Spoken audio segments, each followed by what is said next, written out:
Hello there, and welcome to a very special episode of the Holocron-Cast, episode 29. The first time we've done this in like almost a year. We've only had 2 in the last calendar year. Joining me as always, the Sith Holocron, Naomi. My computer says that I have enough disk space to record for 55 hours, and I don't think that's enough. Never enough. Never enough. Not for this, Last Jedi. for what we're about to do. And of course, it's me, the Jedi Holocron, Tyler. Me. And today is our 2-year anniversary of our first upload on YouTube. So, per tradition, last year to celebrate, we brought back the Road to Skywalker, which was, if you don't know, we were reviewing all the Star Wars movies, getting ready for Rise of Skywalker, but we were running out of time because you had just had like leg surgery and I was working peak, and it just wasn't going to work out. So we stopped at episode 6. You worked 5 days a week, and I just had my ankle cut open, so... Yeah, we're like, we'll wait. Let's just stop at 6. Yeah, and also, it makes more sense to review the trilogy as a whole. Yeah, and give it time to breathe. Yeah. And so... Certainly gave this one some time to breathe. Yeah. Jesus Christ. It's been a while since we've done this, but we promise episode 9, the final one, will be done within a shorter time frame. It will be before October 2022. Yes, honestly... That is the only promise I will make on recording, though. Honestly, I'm going to try to do it soon, honestly. I will only promise before October 2022. Yes. I will not promise more than that. I was ready to promise before 2022, period. No, I do not. I am not confident in that promise. Neither am I. But also... You know how long it takes for us to upload videos we record? Yeah. I mean, other than this one, because this one has to go up on the anniversary day. And obviously timely reviews like Visions. You guys should check those out. Yeah. But like, yeah. Otherwise, we record videos and I don't upload them for 3 months. Pretty much. We only have 2 in the backlog right now. That's fair. But yeah, we are here. This is the Last Jedi review. 4 years later, almost. It came out in 2017, right? 2015 Force Awakens, 2016 Rogue One, 2017 this one. I would assume. Sure. Natural progression of timelines. I'm not good with time. I've only been alive for like a year. that was Dan was the one who saw this in the theaters. He's dead. If you know, you know. If you So like one person? Yeah. No one on our YouTube channel is aware of this bit. And it will stay that way. He's dead. So yeah. Just like Luke. Oh. Luke is dead. So how are we going to structure this review? It's a a question I should have asked before I hit the record button. We're just going to talk about The Last Jedi because there is so much to talk about. And it's many controversies. And it's many controversies, and it's many dumb controversies. IMO, but... We kept pointing... We just watched it, as we usually do. As we always do, we watch it before. Just to get fresh, so we don't mess anything up. Yeah, I'm still probably going to mess shit up, and we just watched it. Oh, yeah. But, like, so we were watching it, and we were pointing out every controversy, but we got tired of that in the first 30 minutes, because there was, like, 8. We're like, oh, shit, we're, like, 40 minutes in this movie, and, like, there's been, like, 8 things people are mad about. Like, what is happening? Some of them make sense. Not many of them. Some of them make sense. Some of them I kind of get, like, if you're, like, even if I don't personally understand it, but I at least kind of understand why it would make you mad. And then some things I just think are stupid. Yeah. Those are the 3 categories. Understandable, I don't agree with it, but I get it, and fuck you. Yeah, fuck you. The 3 categories.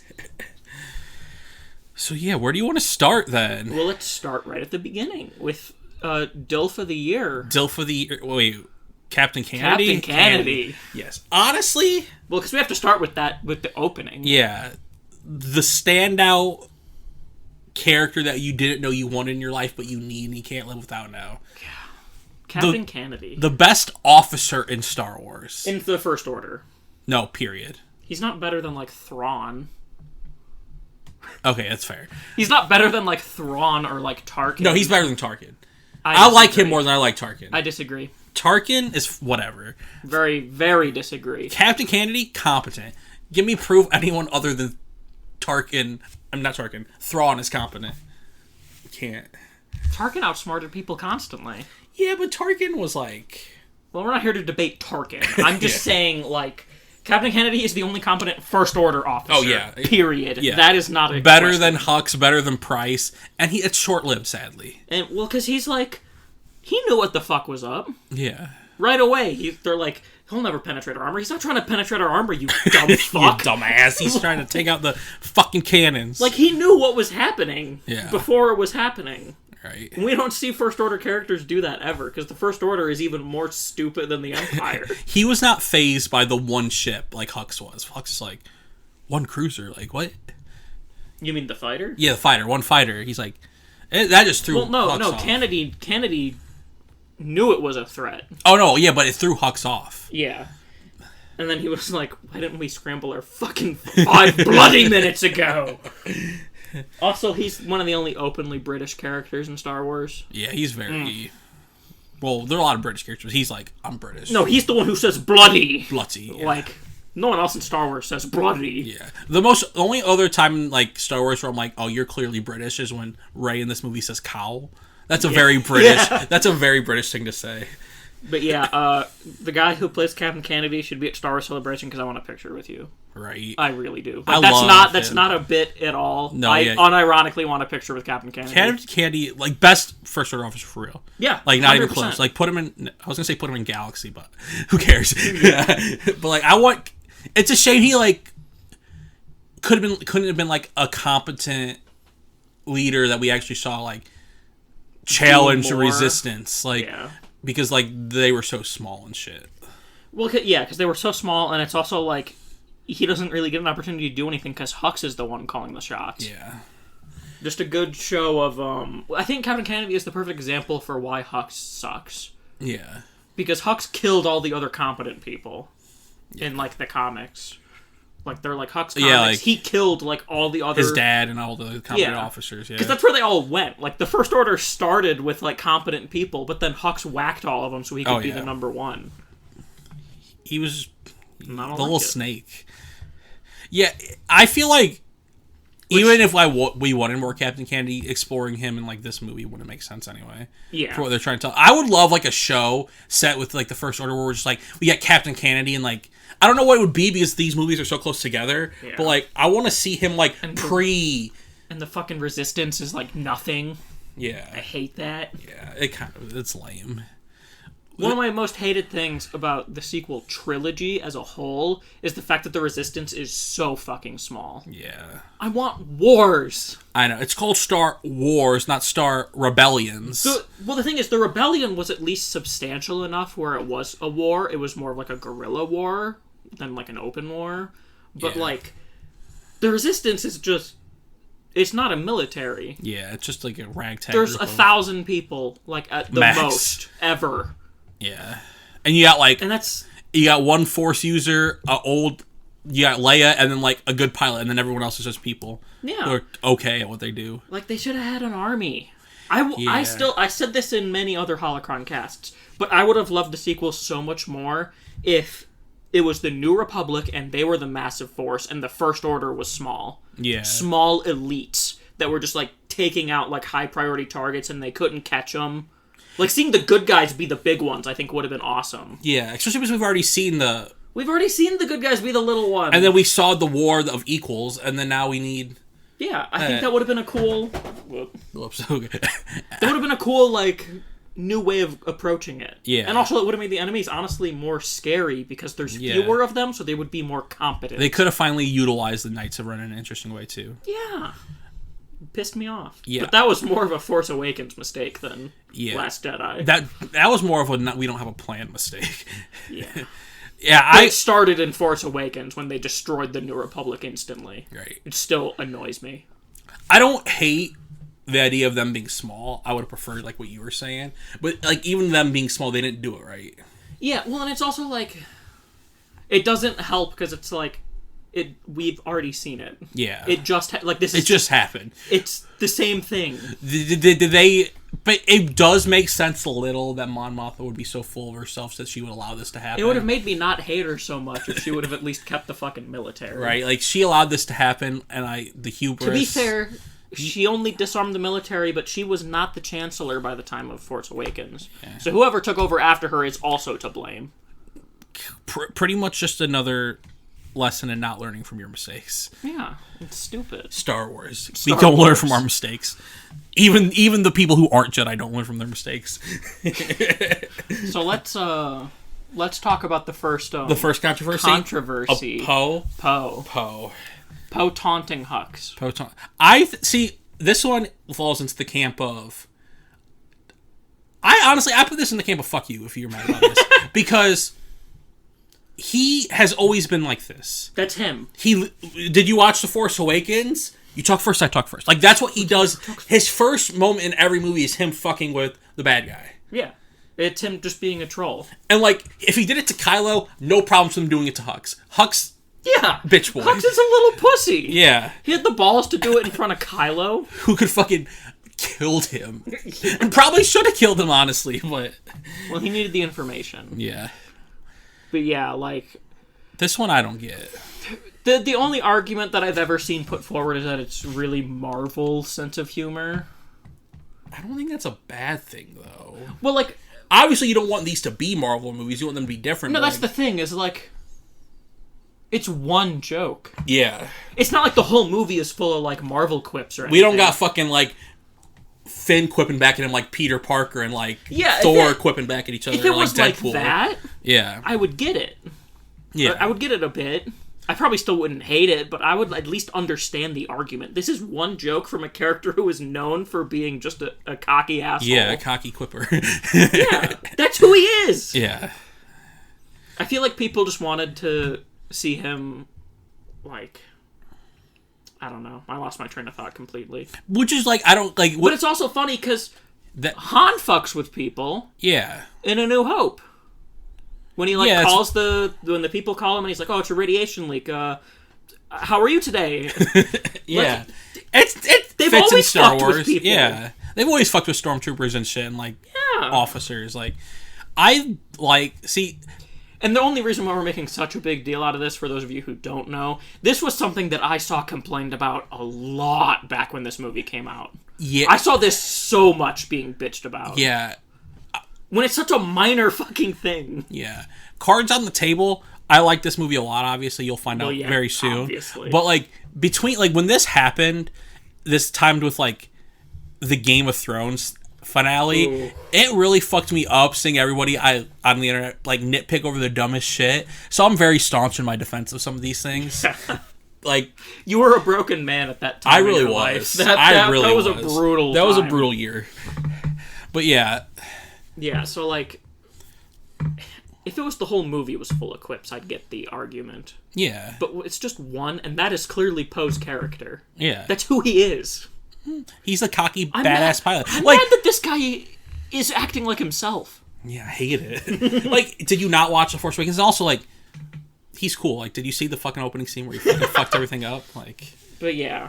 Then Captain Kennedy dies. Rest in peace. Rest in peace. I do like that in this one, this is another thing people probably get mad about, but I like how they do the tropes, but not necessarily in the tropey way, like BB-8 saying...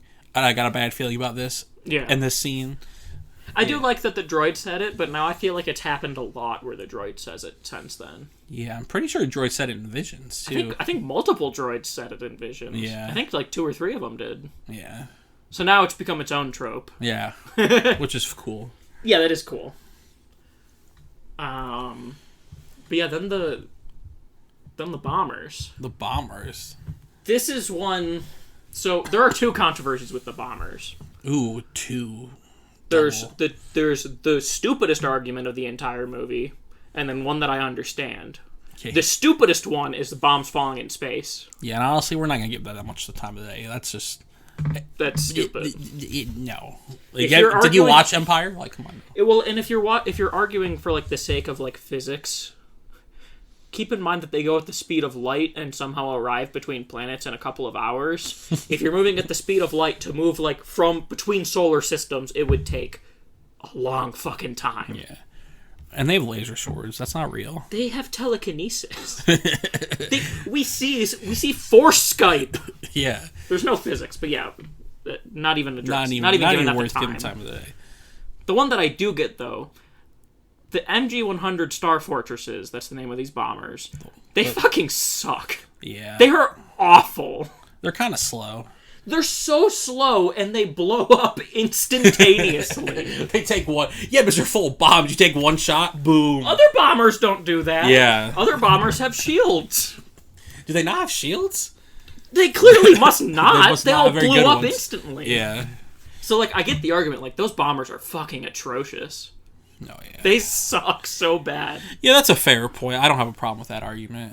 Like, I get being pissed because it's like, I get that the bombers are usually a little bit slower, but, like, Y-Wings are pretty agile. Y-Wings can avoid shit. Yeah. These things were going, like, 10 miles an hour. Yeah. Honestly, I don't know how they all didn't get destroyed. Like, yeah. You know they're the ones carrying the bombs, so like, fucking fuck those things up. Yeah. Especially because you could tell once you start hitting those things how they explode probably worse than the other ships. Like, the X-Wing went down pretty easily. Like, that one had a huge explosion. That must have bombs in it. Well, and also, there's no way they wouldn't know they were bombers. They could probably scan them. Yeah. Shit, you can light speed track, you can scan.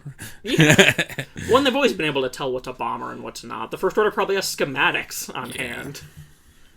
So yeah, I get that argument. Those bombers are awful.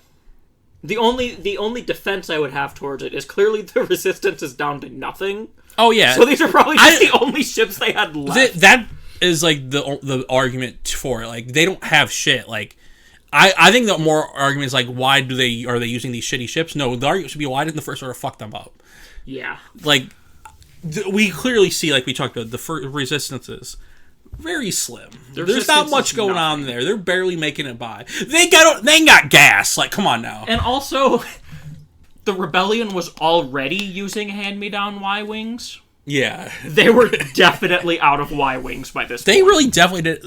They didn't have many, like, new, like, brand new ships. That's another complaint about the sequels as a whole that I very much understand. There is, like, almost no new designs. I don't think that's a problem. I don't like it. Yeah, I get not liking it, but I don't think that it makes sense for the story they're telling. The thing that I don't like about it is that it I don't know how to, like, phrase it. It doesn't help, like, differentiate the sequels more. They don't feel as unique as, like, the Clone Wars did. Because the Clone Wars had all different ships. And also, I like ships. Yeah. I'm a ship person. I like spaceships. I wanted to see some new designs. Yeah, I get that. The one thing I will say, though, First Order Star Destroyers, my favorite Star Destroyer. Oh. I love how First Order Star Destroyers look. I love that they don't have the neck. They're, like, big. They're bulky. Their bridge is, like, lower, so it's not just, like, this weird big neck thing. Yeah. I love them. Dreadnought was pretty cool, too. The Dreadnought was cool. Also, another fun fact, I think probably, if we're looking at just the main 3 Star Destroyers, Imperial's probably the last one. Honestly, Like, I like the First Order, then I like the Venator, and then the ISD. I can support that, yeah. I just love the First Order Star Destroyer design. But everything else is, like, too similar. Yeah. I like that their X-Wings are slimmer, but I still would have preferred a new design. The TIE Fighters are identical. Oh, yeah. The TIE Fighters are probably the same things. Oh, you know what they should have done that I just realized? What? If they would have went with the First Order being smaller, which I wish they would have done, they could have had the TIE Fighters be TIE Defenders. Like Thrawn wanted. That would be cool. Because they had shields. Why do they still not have shields? Yeah, the ships bug me. I wish that there were more new designs. Yeah. Caleb But again, that's also more of a Force Awakens problem than a Last Jedi problem. Yeah, that's just a sequel problem. Yeah. Yeah. I'm just getting all of our negative points out while you're going to be the one who's sucking this movie off, so I got to be the devil's advocate here. But yeah. I agree. The ships. I'm not a ship guy, so I don't get hung up on that kind of stuff. I'm a ship girl. I like ships. Yeah, I get. Yeah, I'm the guy who's like, we need more lightsaber fights. And the one new bomber fucking sucked. The one that the ones, yeah, the ones, yeah. That was like the one new like rebel ship design, and it sucked. Mm-hmm. So yeah, TIE Silencer is epic though. Oh, the Silencer is fucking Silencer sexy. is hot. I love that ship. That ship's fun. I wish I need to go back and buy like the Lego Silencer. The Silencer, yeah. Yeah. But so pretty much they destroy that dreadnought, right? Yeah. And rest in peace, Captain Kennedy. Rest in peace, Captain Kennedy. But Poe. Leia not happy with Poe. Because he got, like, their whole squadron destroyed. Really fucked up. And that's where we get into the... Poe's arc in this Poe's movie. arc, pretty much, of him being as one would say, a trigger-happy flyboy. Mm-hmm. Yeah. And how there are issues that can't be solved by jumping in an X-Wing and blowing something up. I hope he learns his lesson. Even though that's ultimately how they win, because Rise of Skywalker sucks, but... Had to get the jab in! Yeah, fuck that movie. Last Jedi, pretty good. But yeah, let's just keep talking about Poe. Yeah. So, Poe. Let's just focus on Poe. So, his mutiny. I like Poe's arc in this movie. Yeah, he's a good arc. This is one of the arguments that I get, even if I don't personally, it doesn't personally, ruin the movie for me or anything. I do get the argument that it is annoying that Holdo doesn't just tell him the plan. The thing is, it's justified up until the mutiny. Up until they do the mutiny, yeah. Because every scene before that, he flips out on her. Yeah, which proves her right in that he doesn't need to know. Yeah, because you can't... Obviously, he's very unhinged and off the rails, and, you just got demoted for, killing half your fucking army, and... Yeah. Yeah. So, I get her not telling him, but once they pull out the guns on you, that's when you're like, hey, we have a fucking plan. Yeah. You know? Trust us. Yeah. That was where it lost me with Holdo, her logic.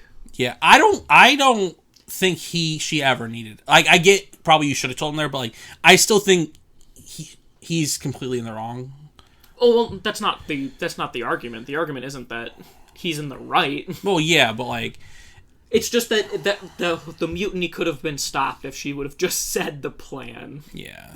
And again, I defend her not telling him up until that point. Yeah, why... You're she's your boss. Up, She's the general. You got demoted. Why do you need to know? You're gonna fuck shit up you clearly almost did. Well, and also the one time when he, saw that they were, fueling up the transports, she probably could have started to tell him, and then he kicked a chair and freaked out. Yeah. You can't do that! Right. You can't do that and expect to get a good answer. Yeah. That's when you just get thrown in the brick. But then, again, when they pull the guns, that's okay, you probably should have fucking said something here. Yeah, we gotta get the situation under control. You gotta calm him down a little bit. Because I'm actually a big fan of Holdo. I like Holdo, I just don't like that. Because I read the book, too. Yeah. The Princess of Alderaan book, and she's really cool. Even though she's a little different, but obviously she's older. But I think I think she's justified in what she did for the most part. But I understand where you're coming from with the probably should have told him, but I like her line of using Leia's line against him, being hope is like the sun. If you don't, well, you say if you only believe in it when you can see it, you'll never make it through the night. Yeah, I think that's a good little I'm too far away from the mic. I think that's a good if you can't do this without having have hope without knowing everything, you're screwed. Yeah. And I like that. I like she had her own reasons. Oh yeah, I like Holdo. Yeah. I was just saying I get the argument. Oh no, I get to that after that point I agree, but yeah, I think she gets a lot of hate for no reason too. Yeah, I do think that a lot of her hate is overblown. And also what she does with that. With the Raddus. Come on now. Also, shout out to them naming the ship the Raddus. Oh yeah, Admiral Raddus. After our boy, Admiral Raddus. Fucking king right there. For those who don't know, he was the one in Rogue One who went to Scarif before it was okayed. He left with Jin and them and was I'm going to fight. Yeah. So ultimately, he's kind of the reason that, the rebellion lived. It's fitting, that's what Poe did. Mm-hmm. Well, that's what the Raddus did. Yeah. Raddus saved the rebellion twice. Best Mon Calamari. Oh, for sure. Best Mon Calamari. Second best, the kid who gets killed by Grievous. I wouldn't go that far. But yeah, I like Poe's arc. I like Poe in this movie. Yeah, I like Poe. I like Poe in general. Yeah, he's cool. I would like him a lot more if he was gay with Finn. Oh, yeah. But that's just me personally. Because they clearly wanted to smash, but Disney wouldn't allow it. Yeah, Disney made it weird. Very, very clearly. Storm Pilot's where it's at. Yeah. There's no one I'm gonna put this out there. I'm a Reylo, probably not like a hardcore Reylo, but I support Reylo. There's nothing. I ship them more than I ship Reylo. I'm not a person who commonly ships characters. I almost never do. Yeah. But that is one that I will staunchly defend until the day I die, because Finn and Poe have chemistry. Yeah. It's funny that, like, that's one of the ones I'm more passionate about, too. Yeah. That, Bakugo and Deku, and Akechi and Joker. Those are the ones. Oh, Akechi Joker is perfect. If you know, you know. But those are the ones that are, like, you gotta do. Like, Reylo, yeah, of course. They're meant to be together, but like Storm Pilot, that's where it's at. Storm Pilot is like where they were together, but Papa Disney just wouldn't allow it. Papa Disney. That's what it is! The fusion of Lucas and Disney, Papa Disney. Rise of Skywalker would have had a phenomenal ending if, when they all did their group hug, Finn and Poe run up to each other and just kiss. Yeah. Rise of Skywalker would have been so good if it wasn't for Disney. So many things they could have done. But back to Last Jedi. Last Jedi. Let's talk about... See, I don't know where to go. I never know where to go. Well, we are vaguely moving through the plot, kind of, so you want to talk about Rose? Let's talk about Rose. Yeah, let's talk about Rose in general. Another controversy. Well, her in general is a controversy. Yes. The big... They bullied her off Instagram. Yeah, fuck you if you did that. I am of the belief that Rose is one of the least impressionable characters in Star Wars. Therefore, having strong opinions about her, in my opinion, is weird. Because you just don't even register her. Like, she's there. Mm-hmm. I don't get the hate.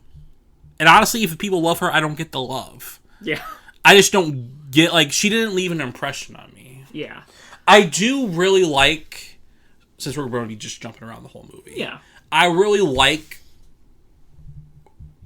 her at the end when, like, the reason she saved Finn, even though it was a little, like, you would say... Weird. Like, and this is, like, you're probably going to kill yourself doing that. I don't know how you survive that. But, like, I like the idea of... Speak up a little. Instead of fighting what you love, or fighting what you hate, saving what you love, I like her motivations there. Fighting what you love? Yeah. I really do like... That's, like, my favorite Rose moment of the series. But except, like, the part where they let Finn get that far, like... Yeah, I hate the cop-out. Yeah. She should have tackled him way earlier, and that would have had the same impact. Yeah. I don't like the cop-out of, like, oh, this is clearly his death scene, and then, whoop, she just comes in and swipes him away. I don't like it. Especially because killing Finn there would have been a huge waste of potential. Granted, they still waste that potential with even if they keep him alive, but... Yeah, but we didn't know that at the time. Yeah. We still had hope in our eyes. God, we were so young and naive. My thoughts on Rose, I do agree. I don't feel like having a strong opinion on her either way is, like... I think that's weird, having a strong opinion either way. Yeah. However, I do lean more into the dislike camp because she's just a little too corny for me. Yeah. A little over the top corny. Yeah, I get that. I don't hate that because I'm a little cornball sometimes. You're a cornball yourself, for sure. I don't know, like, it just felt really, like, I guess, heavy-handed. Yeah. Like, it was a little too much for me. Yeah. I was like, okay, and also, I don't believe you as a person. Just, like, the insane... Yeah, she also, like, overreacts. I feel like she's very, like... Not overreacts, but she has very strong reactions. She's hyperbolic. Yeah. Is what it is. Yeah. But again, I don't think having a strong opinion on her one way or other is normal. Yeah. Well, if you like Rose, you like Rose. No, absolutely. The weird... I don't get the... Venom, the fucking... disdain for her, like, it all stems, I feel like, from Canto Bite. Yeah, and honestly, it's probably just a lot of racist people too. Just people hating her for that. Not all of them, obviously. Well, yeah, obviously, it's there's probably a subsect, like the ones that got her off, like bullied her off Instagram. Well, just like how there's a big subsect of the Star Wars community that hates any time a female is on screen. Yeah, and I use the word female because that's the word they would use. If you're calling women females, you need to correct yourself. Unless you're a doctor, you need to correct yourself. Yeah. That's the cringiest shit in the world. Yeah. So I 100% believe that. She's not white and she's a woman. Ooh, There's it's not all of the hate, but there is a subsect of it, 100%. Yeah. Yeah. Like I said, like watching this movie so long, like I haven't watched this movie in a year probably, and watching it later is interesting because like she really didn't register much with me. Yeah. Like nothing like mainly because that Canto Bight storyline is very weak. Yeah. And like just weird. Yeah. I don't hate it. Too long, too much. I feel like it's retreading Finn's character arc from the last one, but also there's some okay stuff in there. Like I do like the I do like that. This is a thing other people have problems with, but I do like that their plan ultimately fails. Yeah. Because like we never see that, like, because like this movie is obviously about them learning from failure. Yeah. And I think that's cool to see them fail, but like people are like, "Wow, what's the point?" Like, not everything has to be like plot relevant. Like things can happen. Well, also that I would say things usually should be plot relevant, but that is plot relevant. It's the point of the movie is what Yoda says. The greatest teacher failure is. Yeah. So like, I do like that too. I like that they all failed because that's kind of the point of the movie. Yeah. It's a lot of failure in this movie. It's almost like there was a moral. Weird. In a weird way, I don't think anyone truly succeeded in this movie. No one won. Yeah. Everyone failed. Ben, Finn, Poe, Ray, yeah. She went there to go and she turn failed, yeah. Ben and then failed to do that, so that everyone failed. The only person who, even Chewie failed. You were going to eat that pork, but you got attached. You got feelings for those porks, and you failed your mission to eat one. Sure. But let's just talk about Canto Bight. Yeah, Canto Bight. Since we're talking about it. Canto Bight, easily the weakest part of the movie. Yeah, the worst part of the movie. You could cut down like 20 minutes from this movie. Yeah, you could cut like half of it out. Honestly, Canto Bight is so like unmemorable that we're watching it. I don't even remember them seeing the guy they were supposed to meet in the movie. Yeah, like I knew he shows up for the one scene, the guy from Leftovers, but like he has like his lapel. I'm like, oh yeah, I forgot. Like I don't remember seeing him watching it because I was probably on my phone or something because that's how boring Canto Bight is. Yeah, Canto Bight is the weakest part of the movie. It's way too long. Missed opportunities. And this is where it's the most heavy-handed. Yeah, about like the animals and the animals and like you gotta be a weapon salesman to be here. Yeah, like, a little heavy-handed. Yeah, I kind of prefer like the scum to be more of a Tatooine. Not like I like that it was Rich. different, but also like this was just it felt really cartoonishly over the top. Yeah, it was an interesting way to explore what DJ's whole philosophy is. Yeah, but also like, is this the place for that? Do we need that? Like, I'd be cool to like, we would never get a DJ movie because that would be weird. But like to explore like that, like the good and the like what fuels the war. Yeah, and like the good and the bad. But like this Ray and Ben's story is not the place for that. Yeah. And Finn, like, their story is not the place for that. Also, they should have been betting on pod races.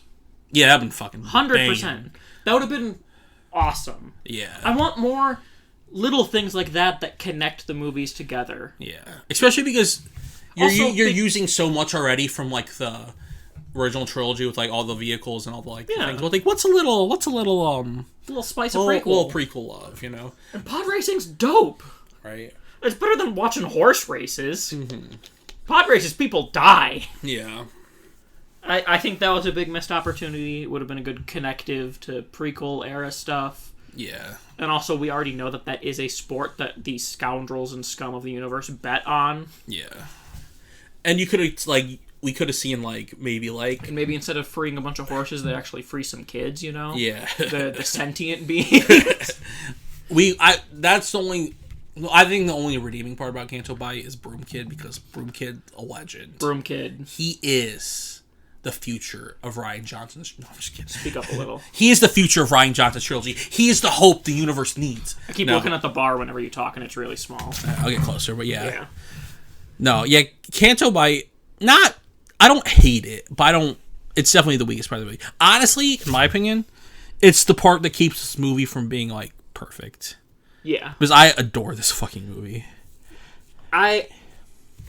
Well, I wouldn't say yeah to it being perfect, but I was saying I agree it is a dampener on the film. Yeah. I feel like I lost my train of thought now. Yeah. Yeah, I don't remember. Yeah. My brain just stopped working. It happens all the time. I get it. But yeah, Canto Bite. I like DJ's an interesting cat. Like, did you just call him an interesting cat? Yeah, he's an interesting fella. He's an interesting cat. Yeah, I'm a 60-year-old man. I just call him an interesting cat. I like his little tick. Yeah.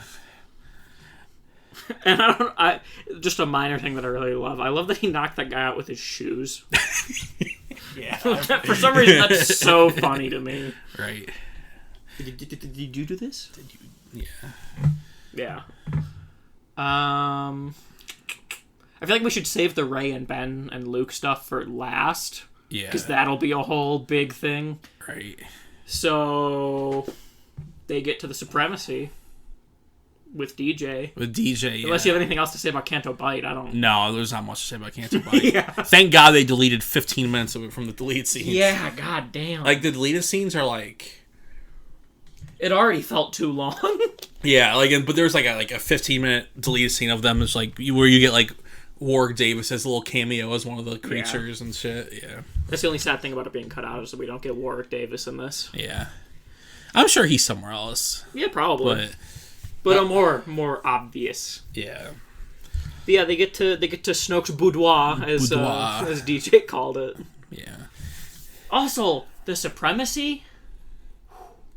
That's a good design. Yeah. That ship's hot. Beautiful ship. I love that it's wide instead of long. Oh, yeah. It's shaped like a stealth bomber. Yeah. And it looks like a stealth bomber for sure. I love that it can dock Star Destroyers inside of it. Like, it can dock, I think 8 Star Destroyers. That's crazy, yeah.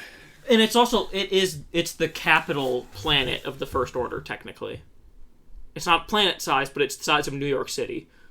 It's like the capital of the planet. Well, it's like the equivalent of a planetary capital. Oh, okay, yeah. It's the seat of power, which is something I think would have been awesome to explore more. Why have a Coruscant? Just have a ship. Have a ship. Yeah. Not only does a family live in their own little ship, but a city lives in a ship. It's like a fucking village. It's like their capital. The supremacy is the size of New York City. I'm pretty sure. I'm not 100% sure, but I feel like I read that somewhere. I believe it. It's huge. And they do have I think I read on the Wikipedia at one point that they have civilians living in there. Oh yeah, I'm sure there's people just chilling. I just think that it's a cool concept, and the only thing that I don't like about the Holdo maneuver is that it got rid of that. Other than that, Holdo maneuver pretty high. Holdo maneuver perfect, but that's the only thing I don't like is that I kind of would have liked to see more of that. Yeah. Because I also want to see, again, this is more of a general Star Wars problem, but why does every big fight have to be with a planet killer? Yeah. Or just a big thing. Why can't it be a big capital ship and a bunch of just a full fleet? Big fleet battle. We don't get that enough in Star Wars. We don't get any of it. Yeah. We kind of get it in episode 3, right? That's about it. At the beginning. Yeah. And I love it. Yeah. We don't get to see much of it, but I love it because I want more of that.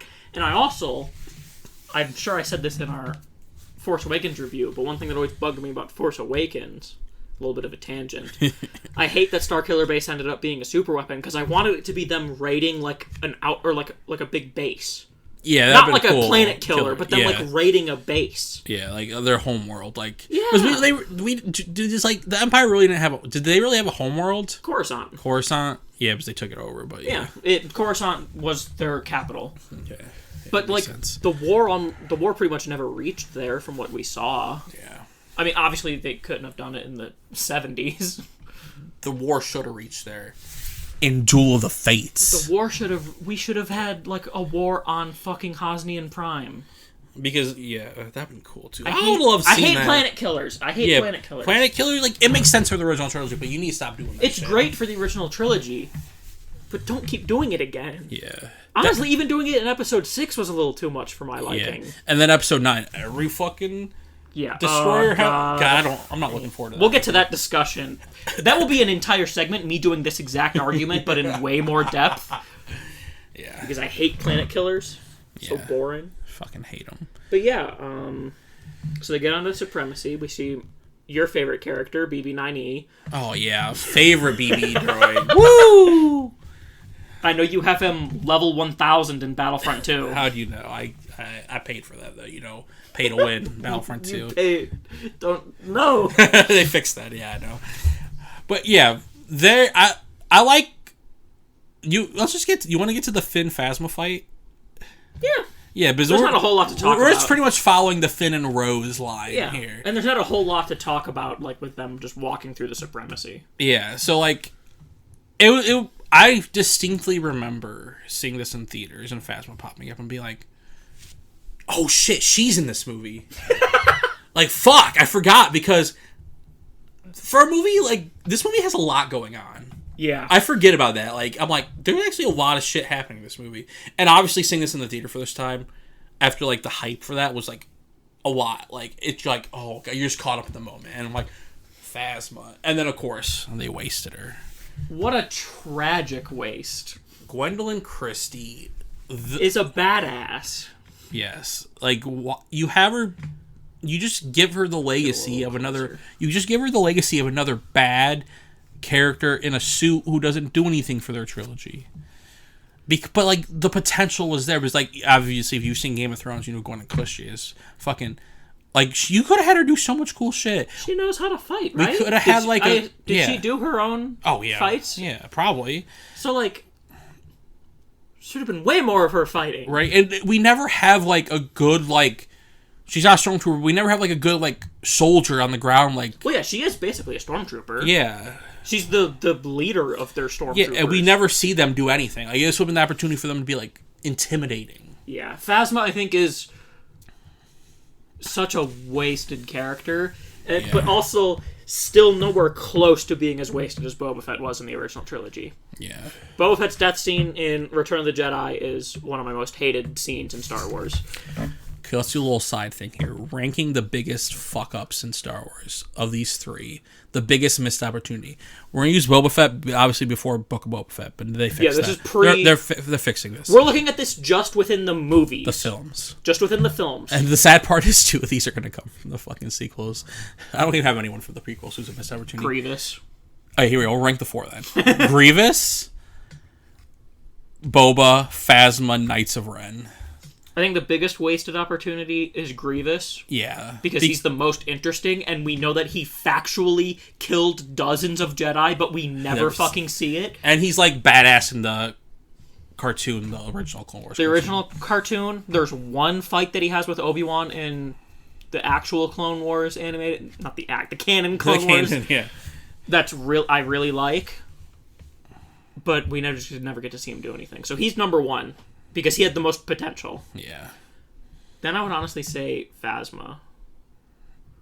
Because we have other cool bounty hunters. Yeah. We have, like, Cad Bane. We have even arguably Jango Fett. We have Embo. The baddest bounty hunter in the have Mando. Yeah. Like, we have a lot of badass bounty hunters. So Boba, like, being wasted in the original trilogy is more okay. But there's like 7 of them in that trilogy. Yeah. But, like, there's no good, like, stormtrooper, like, on the ground fighting people. Yeah. Badass. Oh, yeah. I agree with that. And then I would say Knights Run. I'd say Knights Run next. I think Boba's the least because... There are other good bounty hunters. Yeah. So he was a less interesting concept. Because the Knights Run were just, like, this, like, myth, and it sounded like, oh, they hyped these things up to be, like, so cool, and, like Kylo Ren was forged from these people, and then all of a sudden we're like, oh, are we gonna see him? No, and then like, okay, we're gonna bring him back in episode 9. Like, okay, that was stupid. They didn't even have names. They didn't have names. I'm glad though they did the thing where they're like, because we always thought they were other kids from the school, and I'm so glad that turned out that wasn't true. Oh yeah, because now they sucked. They sucked. Wasted Jedi. Yeah, if Jason Syndulla would have been one of those. Yeah, I would have cried. Pissed. Yeah. That'd be a fucking travesty. Yeah. But yeah, so yeah, I like the Finn Phasma fight. Yeah, it's fine. It's an alright fight. I like the, I like Finn fighting with the weapon that he trained with. Yeah. Because one thing a lot of people forget about Finn is he was actually the top-ranking stormtrooper. He was the most skilled stormtrooper in, like, their entire corps. The only reason he was a janitor was because he kept breaking conditioning. Yeah. They couldn't get him to listen. Yeah. So it was too dangerous to put him on the field. And the one time they did put him on the field, they learned their lesson. Exactly. So like, I've seen people complain, like, oh, if he's supposed to be the best, why is he not on the field? Well, he doesn't listen. Yeah, he's not... War's not for him. He's broken the conditioning. Yeah, he's very... If a guy's a badass, you have no use for him if he doesn't follow orders. Yeah, if he's not going to do bad things for you. But he is the most competent stormtrooper of the First Order. Yeah. And he was in like a group where they used those spin sticks as like, that was like their main weapon. I like to call them traitor sticks. Yeah, the riot batons, but yeah. Traitor! So I like that we got to see him fight with one, even if it was short-lived. Yeah. If he becomes a Jedi, or if we ever see him again, since he will become a Jedi if we ever see him again, I want him to have a Tonfo lightsaber. Oh, yeah. That'd actually be fucking rad. Yeah, that'd be fucking awesome. That'd be so cool!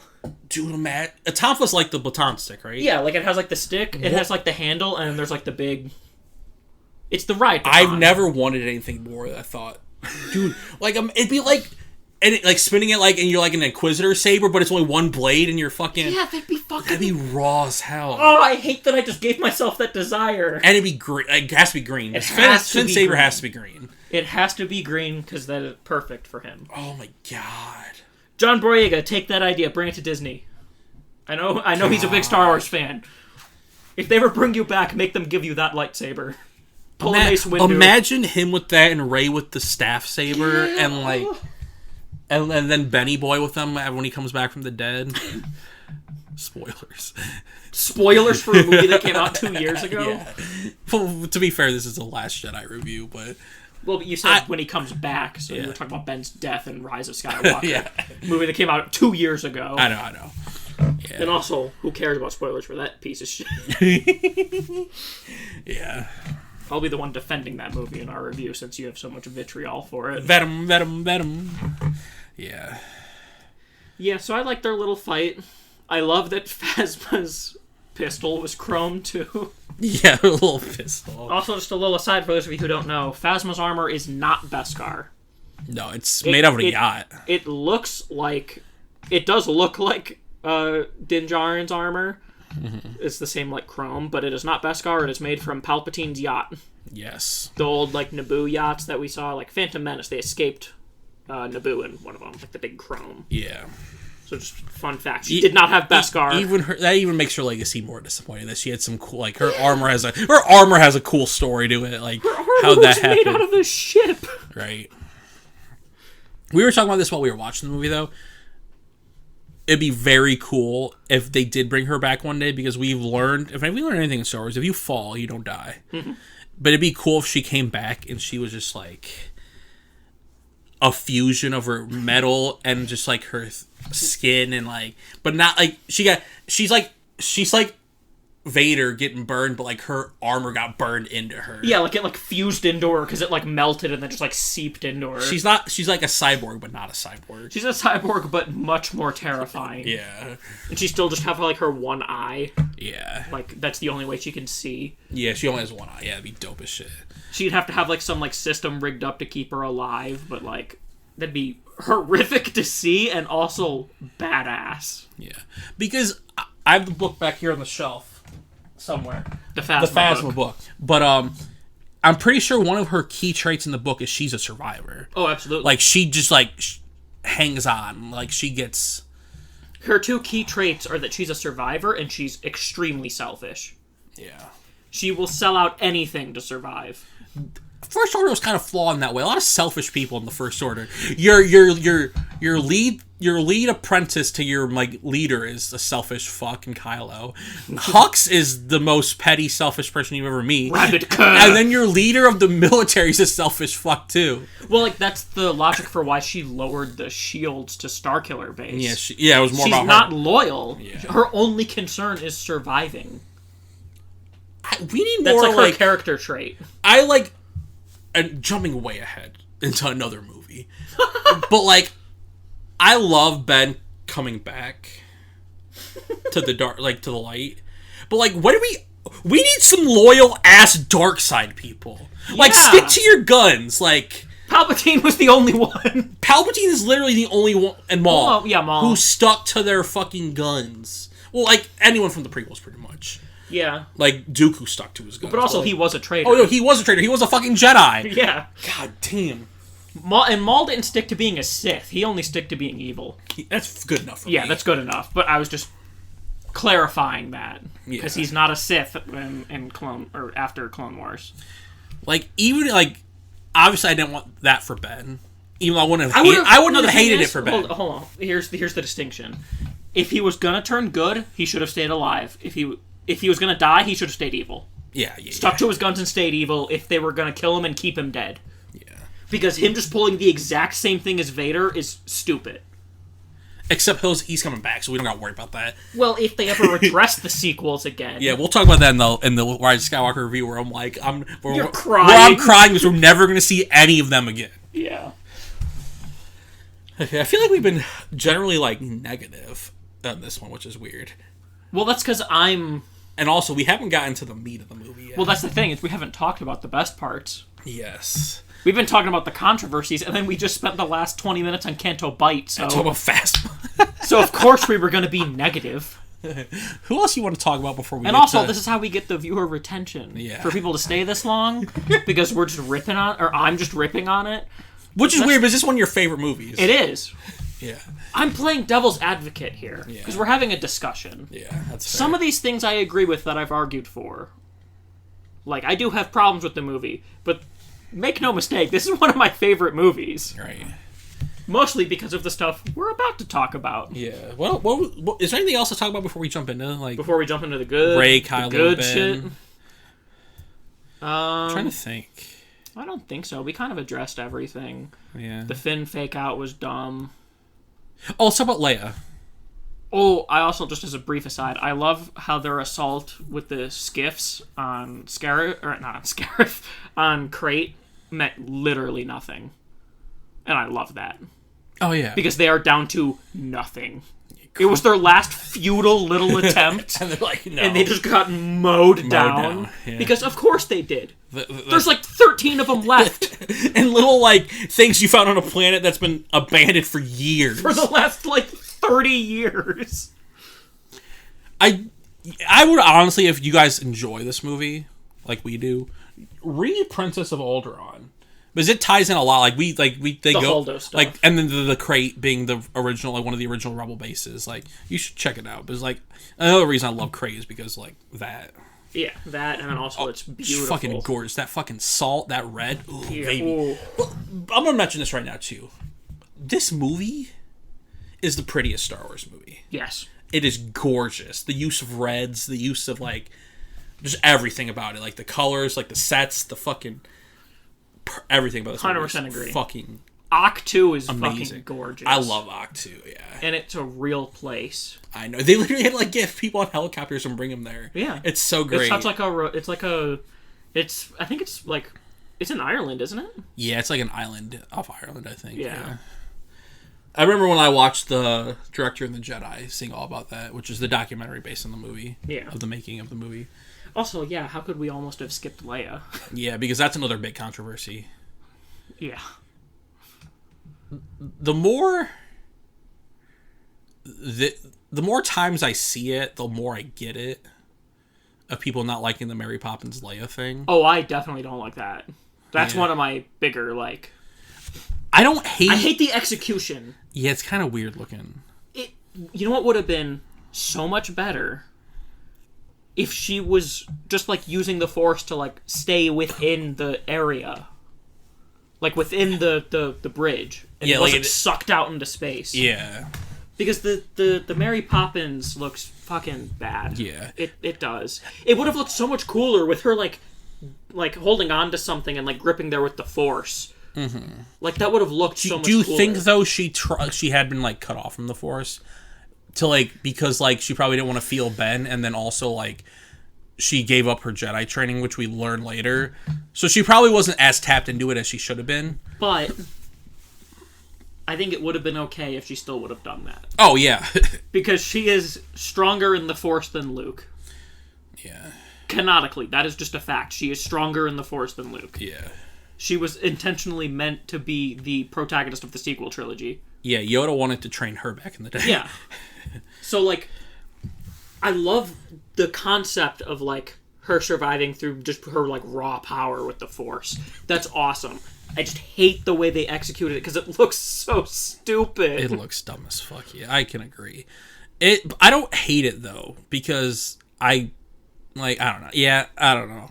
It would have been so cool, like, using the Force to hold on and, like, stay there. Yeah. Because that would have honestly looked way stronger, too. Oh, yeah. Like, she doesn't get sucked out like everyone else. Yeah, that'd be cool. I do like, though, the foreshadowing of her going through the supremacy. The supremacy, which is cool. But honestly, leading up to this moment, I fucking love Ben pulling off the triggers. Like he's about to do it, yeah. And then he's like, I can't kill my mom. Like, but that's how you know there's still conflict in him.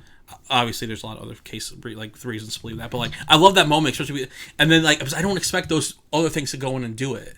Well, yeah, because they're there to kill. Yeah, like they don't like have reservations. They don't give a shit. Yeah, they're not tied to. They're like, fuck these people. They're brainwashed stormtrooper pilots. I love that moment though. Yeah, that is a also just seeing the fucking silencer fly through the fucking gorgeous. The way he flies the silencer is really cool too. Yeah. And like, how can you be so brooding while being so finessed with the silencer? Like, he's so brooding, but he's like, he's moving with that thing. I know it's simple, but I love how he does the spin while he's shooting. Yeah, I'll try spinning. It's a pretty good trick. He learned it from his grandpa. It's just inherently in his genes. It is. Gotta spin a little. And also, he had some fucking powerful ass torpedoes. Oh, yeah. Blew up the whole fucking hangar. Right. Also, Tally Rest Lintra. in peace. We need to talk about Tally Lintra. Tally Lintra does not get enough credit. She is... I don't know. Tally Lintra's been a meme with us for a while. I don't know why. It was because... Battlefront! Because she's in Battlefront. She got a name chip in Battlefront. They made like kind of a big deal about her getting put in Battlefront. And I'm like, what the fuck? And I remember at the time distinctly, because as I said earlier, I'm someone who likes ships. I was like, oh, someone who's going to be like an important character that flies an A-Wing? Nice. We don't have a lot of A-Wings. Like, that would have been awesome! And then she blows up. Yeah. Like, we're just Tally Lintra fans. Like, she deserved better. Yeah. We almost got a picture with her at Star Wars Celebration in 20 just for the meme. Like, but we're like, we already have so many, and I feel like paying so for much it. Money. Yeah. And I'm sure you don't even like looking at those pictures anymore. Makes me a little dysphoric. Yeah. We'll be able to get better ones next time. Yeah. I'm interested. Just side tangent. I'm interested to see what they're gonna do with that. Yeah. But New York Comic Con just happened, but they're doing that shit at New York Comic Con, so I'm just interested to see what the pandemic will be that. Yeah. Because I want to meet Daisy Ridley. But yeah, the Leia stuff. Otherwise, I think Leia's really good in this movie. Yeah. She's one of the stronger points of the movie. I do like her relationship with Holdo. I like her relationship with Poe. Yeah, I love her fucking, like, tough love in Poe. Like, she's almost more like his mom. Yeah. In a way. She's like the son she wanted but never got because... Yeah. You really messed up. Yeah. You got all over... He's the son that she wanted but didn't get. Yeah. Because, like... He's very Han. She reminds him of Han, too, probably. She's, like, filling that void for her. Like, the son figure and, like, the Han-ness that well, it she's also adds to the son figure. Yeah. It takes after Dad. Yeah. It's honestly kind of tragic. Yeah. But, like, their relationship is great. It's a shame she died in real life. Well, of course it is. It's just a shame. We don't... Yeah. But I actually love, too, the moment at the end where Poe's like, after all the development, all the bullshit he did, that he's like, okay, guys, follow me. And everyone looks at Leia. She's like, what are you looking at me for? Follow him. Yeah. That's such a good moment. That is, a good culmination of his story through this movie. Mm-hmm. Remember when... I don't know. What? I honestly remember when Poe meets Rey for a second time. I doesn't remember it. That's because the novelizations aren't really... They're not... I don't view them as... They're canon, but you don't... If the movies contradict it, it's no longer canon. That's the thing with like the novelizations is they're canon until something contradicts them, and then the book is the first thing crossed out. Yeah. That's what happens with every Star Wars book. Oh, yeah. They're only canon so long as nothing goes against it. Yeah. Which also, that's such a minor thing. Oh, yeah, it's not a big deal. Also, I think it would have been funny if they met a second time and that's why he's like, I know. It's like, yeah, I know that's your name. We met last week. Yeah, like, we know each other. I'm a person that I definitely do not like that this movie takes place immediately after 7. Yeah, that's never been, like, a thing Star Wars has done, which was very weird. But, like, I think the story they tell is good. The thing is, Last Jedi is phenomenal. I love Last Jedi. I just don't like that because it still adds to my problem of, like, the Resistance is so fucking small. Yeah. Be like... I think it would have been cooler if there was, like, a bigger time gap. Yeah, and even the time gap with 9, they were still small. That one sucked. That should have been 3 years, easy. Yeah. 3 years, easy. Honestly, I'm happy that it's 1, because maybe we can see them again. What? Maybe we get to see them again one day. Why would a 1 year gap versus a 3 year gap have any Because they're influence? older, they have more chance to die off, timeline-wise. What? Like, because it's only been 1 year, there's more time to explore those characters in those other years. You think a difference of 2 years would have been Yes. like... No. They could age out of their roles. There's things that could happen.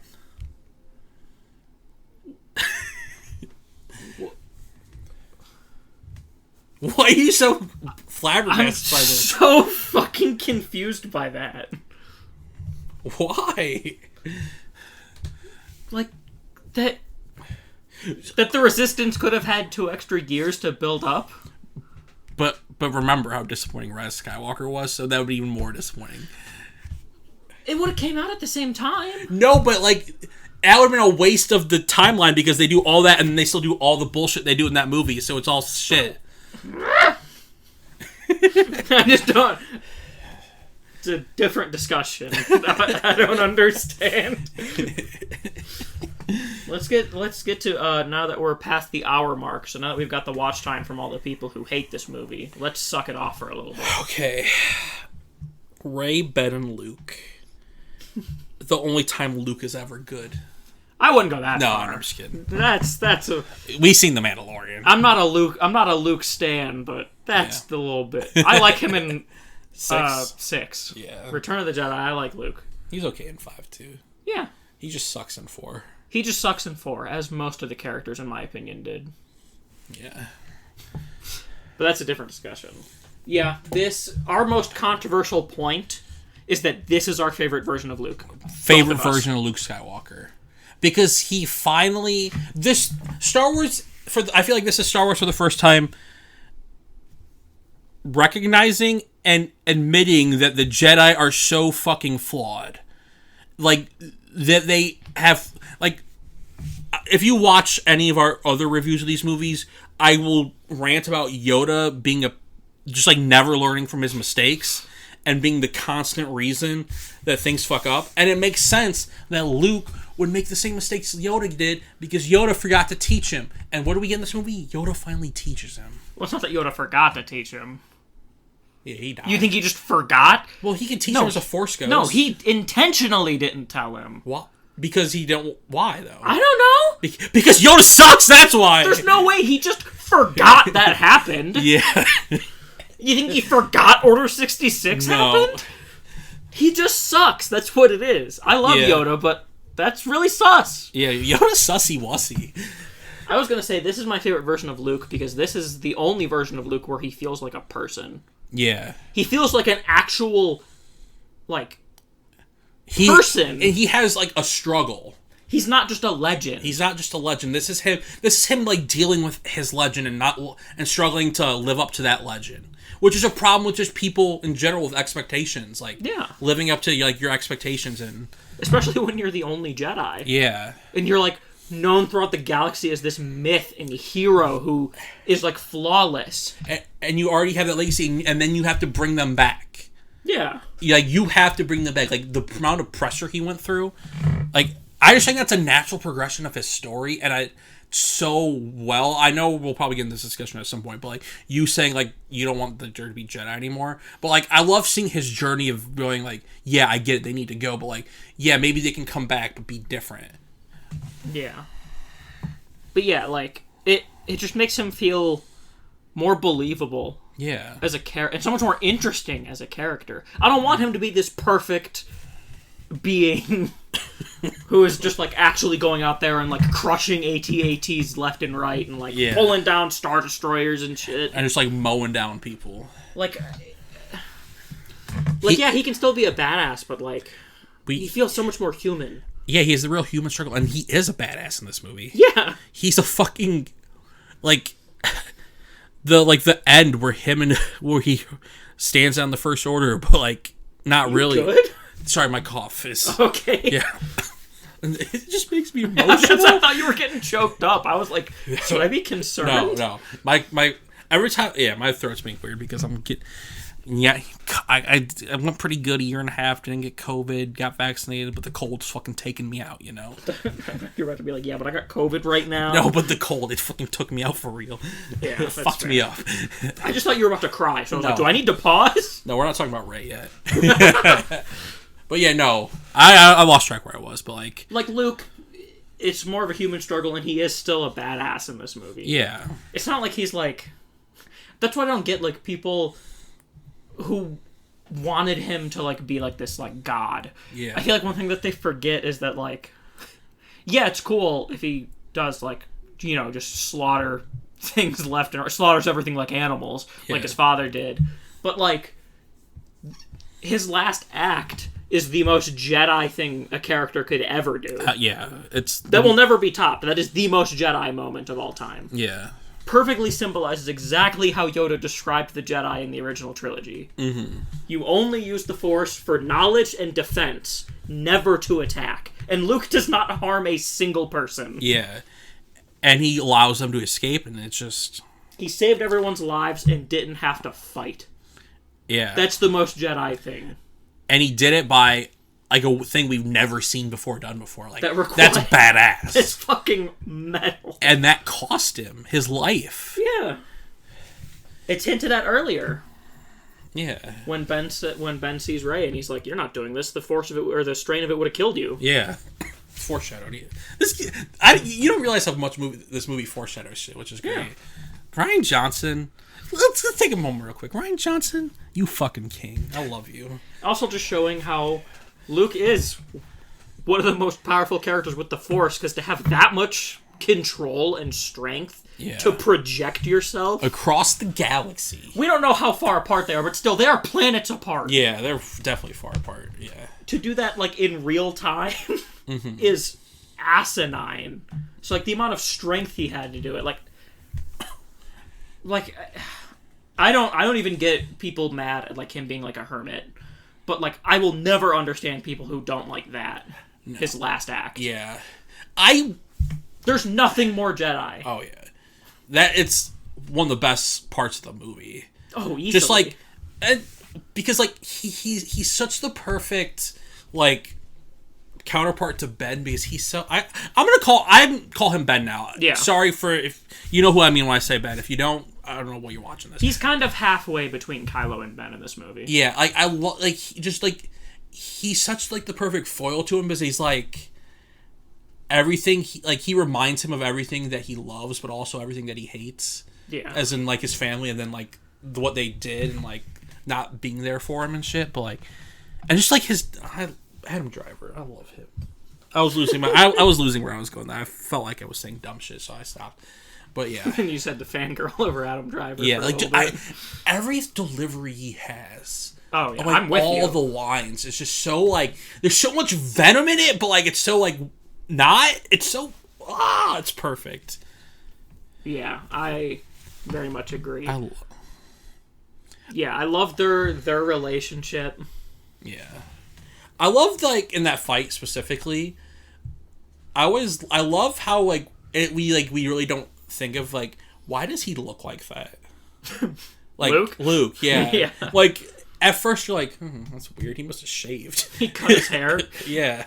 And then he's like, oh, wait. Get closer to the mic. Why does he have a blue lightsaber? What is going on? You were, like, whispering far away. Yeah. Yeah. And then for the people who are really perceptive, you notice he doesn't, like, move the salt. Yeah. I didn't notice that my first time. Oh, me neither. My first time in theaters, I was so fucking confused. I was just so caught up in the moment that you're like, what is happening? Yeah. He didn't blow up. Want every gun we have Yeah. to fire on that man. Yeah. Yeah, I think, you know, is that to say, like, that there weren't things they could have done better with Luke in this movie? No. Like, they still could have done stuff better, but I think this is the best version of Luke. Yeah. The one thing that people complain about, which I don't necessarily agree with, but I get the most, is him pulling the lightsaber on Ben. Like... Oh, in the past? Yeah. That does seem out of character well, for no, Luke. that's a big discussion that we're going to have. Okay. We'll save that for in a minute. Yeah, okay. Because I have a whole discussion there. Okay. But, yeah. Now, what about... Now, the scene that definitely ruined my childhood was when he milked that cow. Yeah, I can't believe he was thirsty. I can't believe he had to drink. I can't believe he had to drink. Remember when he caught that fish? What? Why does him milking an animal make people upset? I don't know. I physically can't even like... You gotta drink. Yeah. You need... What, are they mad that he needs liquids to survive? I guess. I don't get it. Maybe it's because, like, the thing he does, but... Grin. Yeah. That's him just more like trolling Rey, which is what he was doing that whole day. Yeah. I don't get it either. And even then, like, even if it is like, oh, it's weird that he fucking shit-eating grinned at her, like, why is that such a big, like, look, this scene fucking killed my childhood? Yeah. One of the things I definitely calls him the fuck you category. Like, oh, absolutely. This, like, why are you mad about this? It's such a minor, stupid thing to be mad about. Yeah. If you have, like, an actual reasoning behind it, let me know. I've never seen an argument that makes sense. Yeah. It's just people mad that he has to drink. Or, like, no one ever explains why it pisses them off. Probably the titty. Yeah, a lot of those fans don't see boobs. I'm not saying that if you don't like this movie, you don't see boobs. I'm talking about the people who are that insane about it. Like the bomb-dropping people. Just gotta specify. I'm not talking about everyone that doesn't like this movie. The weird people.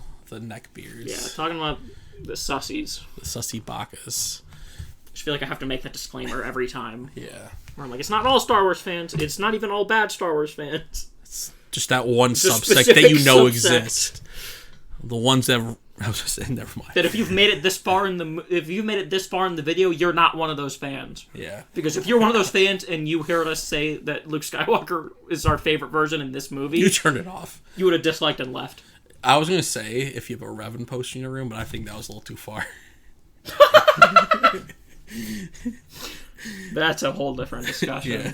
But yeah, let's talk about the past. The past. When Let it die. When Ben turned.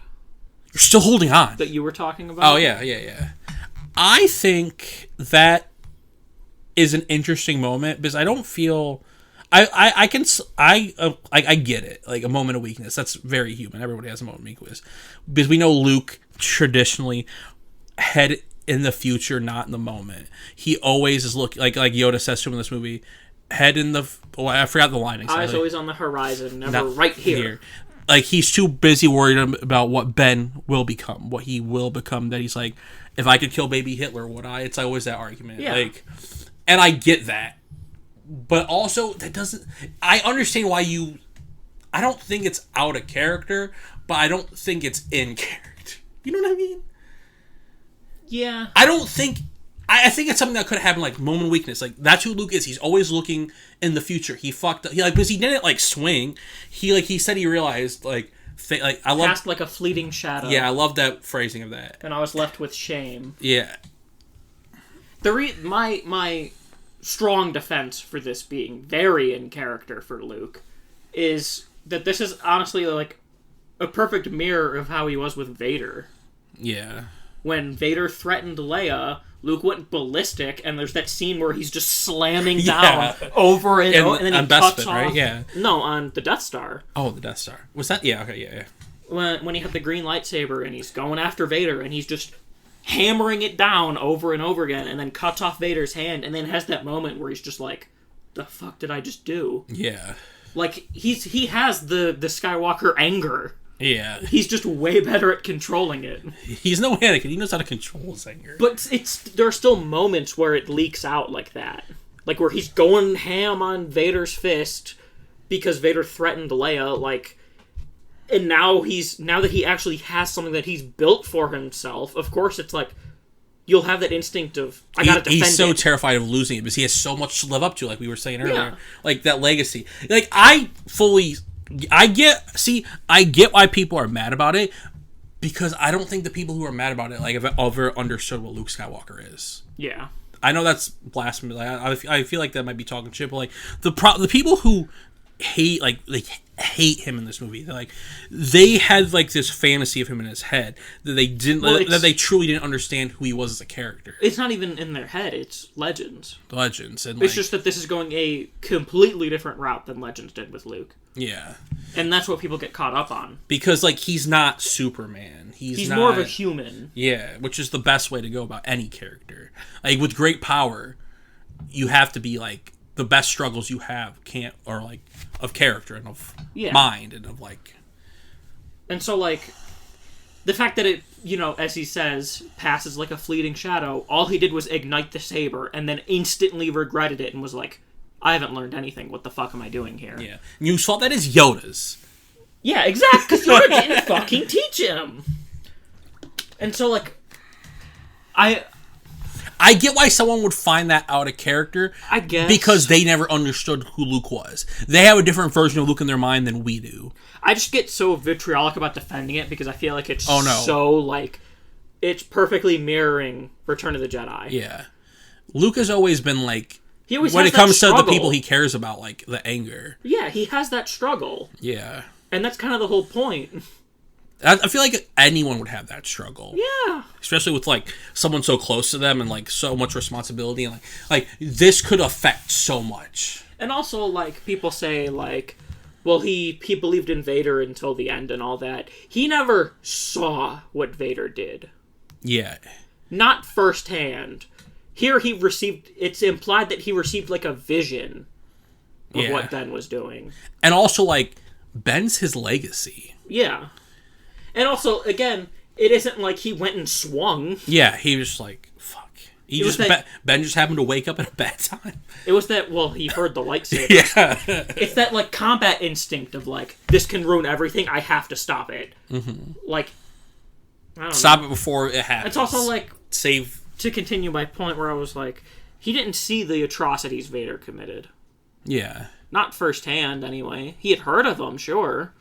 And also, it's also different between Luke and Ben than Luke and Vader, because Vader's, like, only purpose in life at that point in time was convincing Luke to join him. Mm-hmm. So Vader was kind of letting his, like, guard down and letting him show the conflict in a way, almost. Not intentionally, but Luke saw the conflict because Vader didn't want to kill Luke. Yeah. Whereas Kylo doesn't have that with Luke. So it's like he only sees the evil because Kylo's not conflicted about Luke. He hates Luke. Yeah. He views Luke as the man who took him away from his mom and kidnapped him, basically. Right. Vader loved Luke. Mm-hmm. So that's like...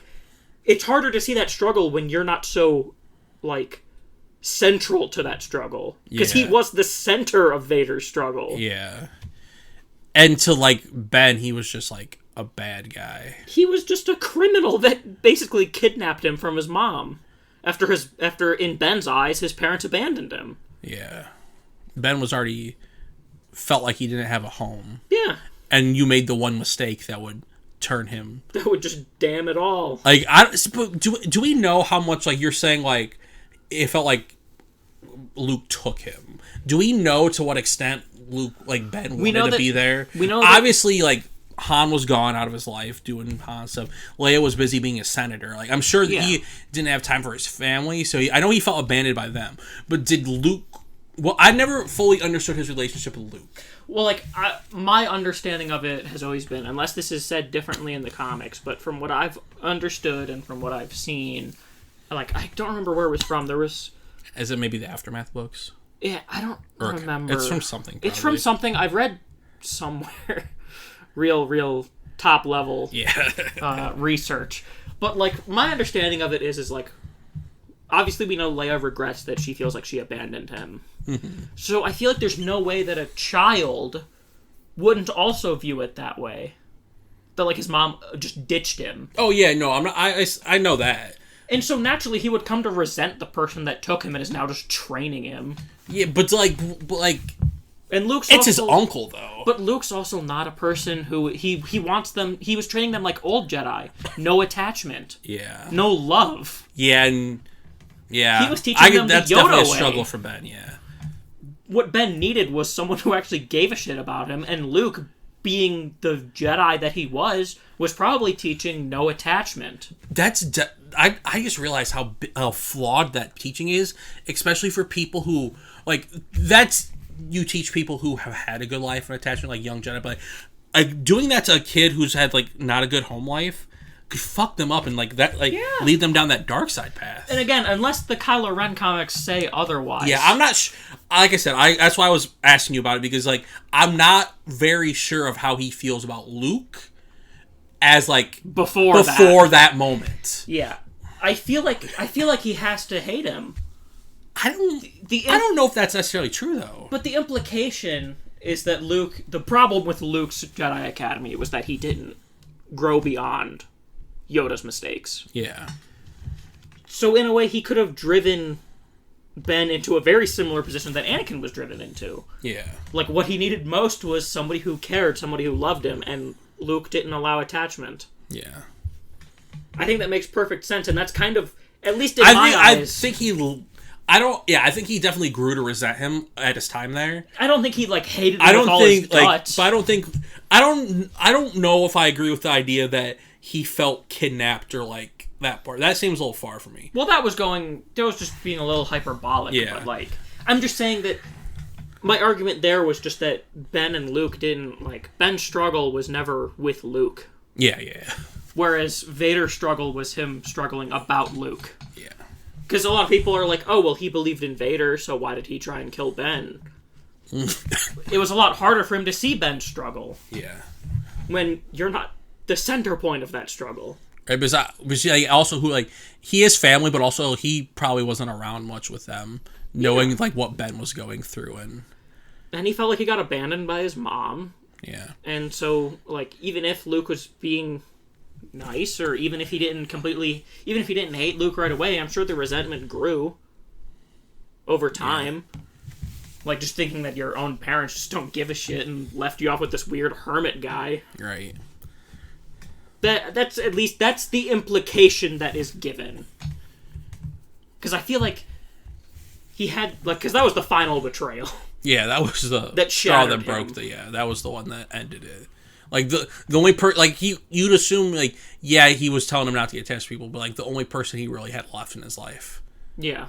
Even if it wasn't close. And again, the Kylo Ren comics may say that, like, maybe Luke doesn't teach the no attachment thing. Yeah. I could be completely wrong. I'm just going off of what I infer. No, they give you very much reason to believe that he was very much of the Yoda teaching. And, like, yeah, because that seems to be the implication of, like, why his academy failed. Yeah, like, because he didn't, like you were saying, he didn't grow beyond. Yeah. Like, he... But I'm just disclaimering, if you've read the Kylo Ren comics, if I'm wrong, I'm just going off of the implications of what the movie seems to state. Yeah. And also, I was still just trying to argue that... No, I agree with you completely. Like, the conflict, yeah. I just think the people that don't like it just don't understand. Or want Luke to be somebody else. The thing is, they want it to be Legends Luke. Yeah, that's the struggle. Luke is written extremely different, both in Legends and in sequels. And that's not to say, like, oh... I don't have any, like... That's not to say, like, oh, this is the superior version 100%. If you like the Legends version, you're wrong or anything. I'm not saying that. I'm just saying a lot of people have it stuck in their heads, like, that Legends Luke character. Yeah. And they can't get past that. This is not him. Yeah. these two Lukes are extremely different characters. Yeah. Extremely different, yeah. And I feel like... Because a lot of people... Yeah, like, they don't get the canon version of Luke because they've had the Legends version for so long, yeah. So, like, I get it. Because it is such a jarring difference. Because even, like, Mark Hamill thinks Luke's this, like... Yeah. Even Mark Hamill has that version of him. Not Legends version, but, like, as, like, this iconic, like, goody, like, myth character that he was. And it's not, there's nothing wrong with that being your preferred version of Luke or anything. Yeah. Just open your mind to the other version, Yeah. I just don't want it to make it sound like we're being, like, supremacist about it or anything. Nah. I always try to be very careful about stuff like that, so... The only supremacy we support is the ship. Is that why you were dazing off for a second there? You were trying to think of something to say? No, I've had, like, a few cough things. Yeah. Luke definitely is... I love him in this movie. Well, now let's get to your 45-minute rant. Let me tell you guys about Rey. I've been taking nobody most of Skywalker Palpatine. I've been doing most of the talking since you've been having a coughing fit. Yeah. But now the floor is yours for the next 45 minutes to talk about your Rey Ben. Rey Ben, a dyad in the Force. Do we know that here? No, but did the concept exist yet? Probably not. Probably not. But they made it work. No, I love Rey. Y'all know that. Rey's my favorite character. I love her and Ben's relationship in this movie. Even her and Luke's relationship. Like, the troubled start and, like, her being so adamant about learning the Force but not understanding what he was going through. So she's just, like, bothering the shit out of him. Then, I feel so much pressure now. What? To talk about Rey. I'm just giving you the floor. You can say whatever you want. Yeah.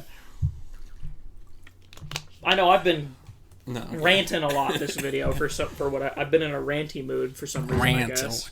No, but Rey. I love Force Skype so much. Yeah. I love, like, the way they use that to connect Rey and Ben, and, like, because, like, what's the word I'm looking for?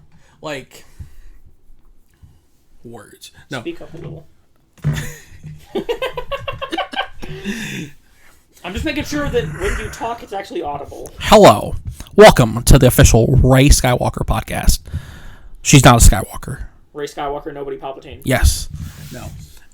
Y'all know I love Rey. If you've watched this channel, I'm so bad at podcasting. I feel like I'm bad at this. I'm getting, like... Well, now you're second guessing it, and now you're getting flustered. Yeah, I know. Okay. Rey Ben. Remember when he took his shirt off and she's like, put a cowl on, and you're like, don't put a cowl on, baby. Y'all need to see this. I'm gonna take that pants off. Yeah. Let me see that cock, am I right? No, but yeah. Yeah, their connection, I think, is really well done. Yeah. I love the scene where they, like, horniest Star Wars movie. Let's just get that out there.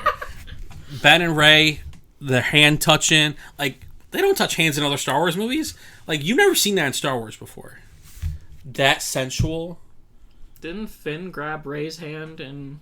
That wasn't sensual. Oh, you meant specific. Okay. I was just like, they've definitely held hands in Star Wars before. Like, oh, they did in the movie before. I forgot about that. Anakin and Padme held hands on Naboo. I mean, it was his cut-off hand, but it was his robo hand. Sorry. When I laugh, I cough. Yeah. That's my quirk right now. That's your current kink. Yeah. No, I don't see. I don't know where to like. There's you. I feel like there's so many directions to go, and you have a hard time. Like, I know you have. I've never been good at articulating how I feel. Yeah, that's the right phrase. So let's start a podcast. Well, see, that's what I'm very good at. Yeah, and I'm good at playing off that. Yeah. But no, okay. Let's talk about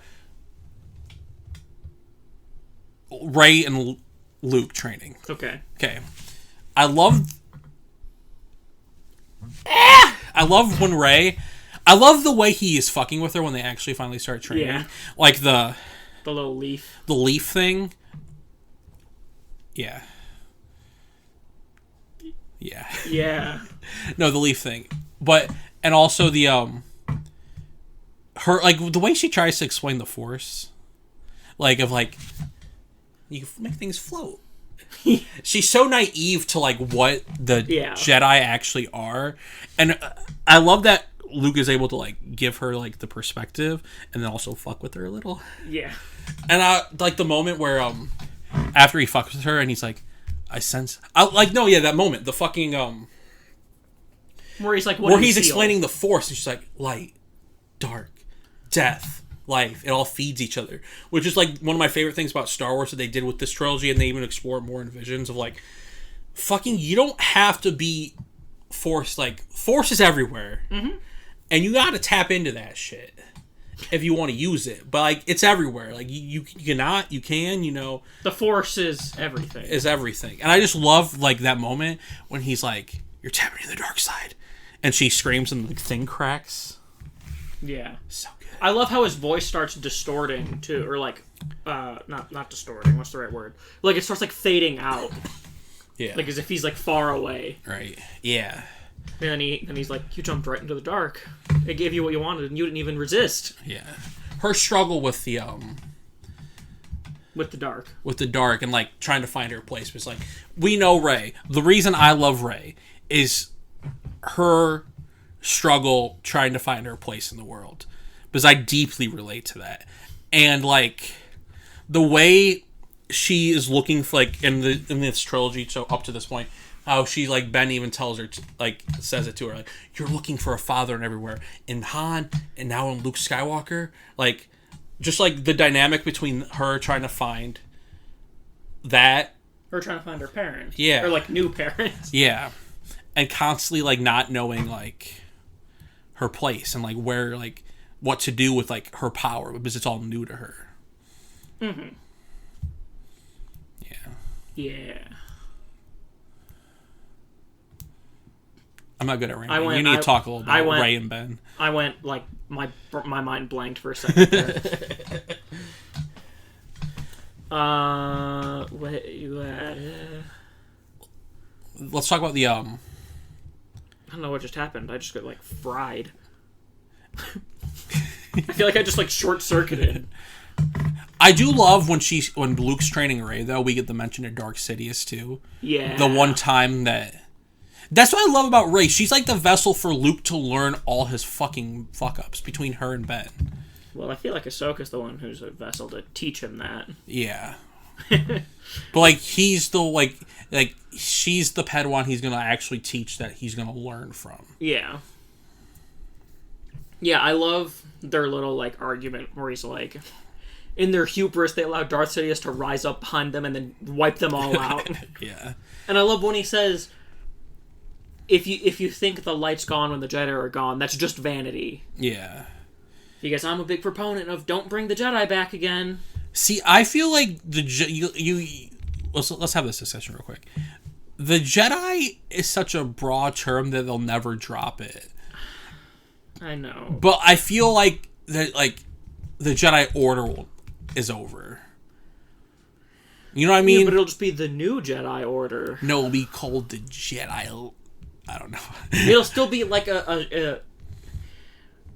to me, I feel like it would feel so much more distinct if it had a new name. The problem is branding. Trying to find a name that's cool like Jedi, that's as brandable. Yeah.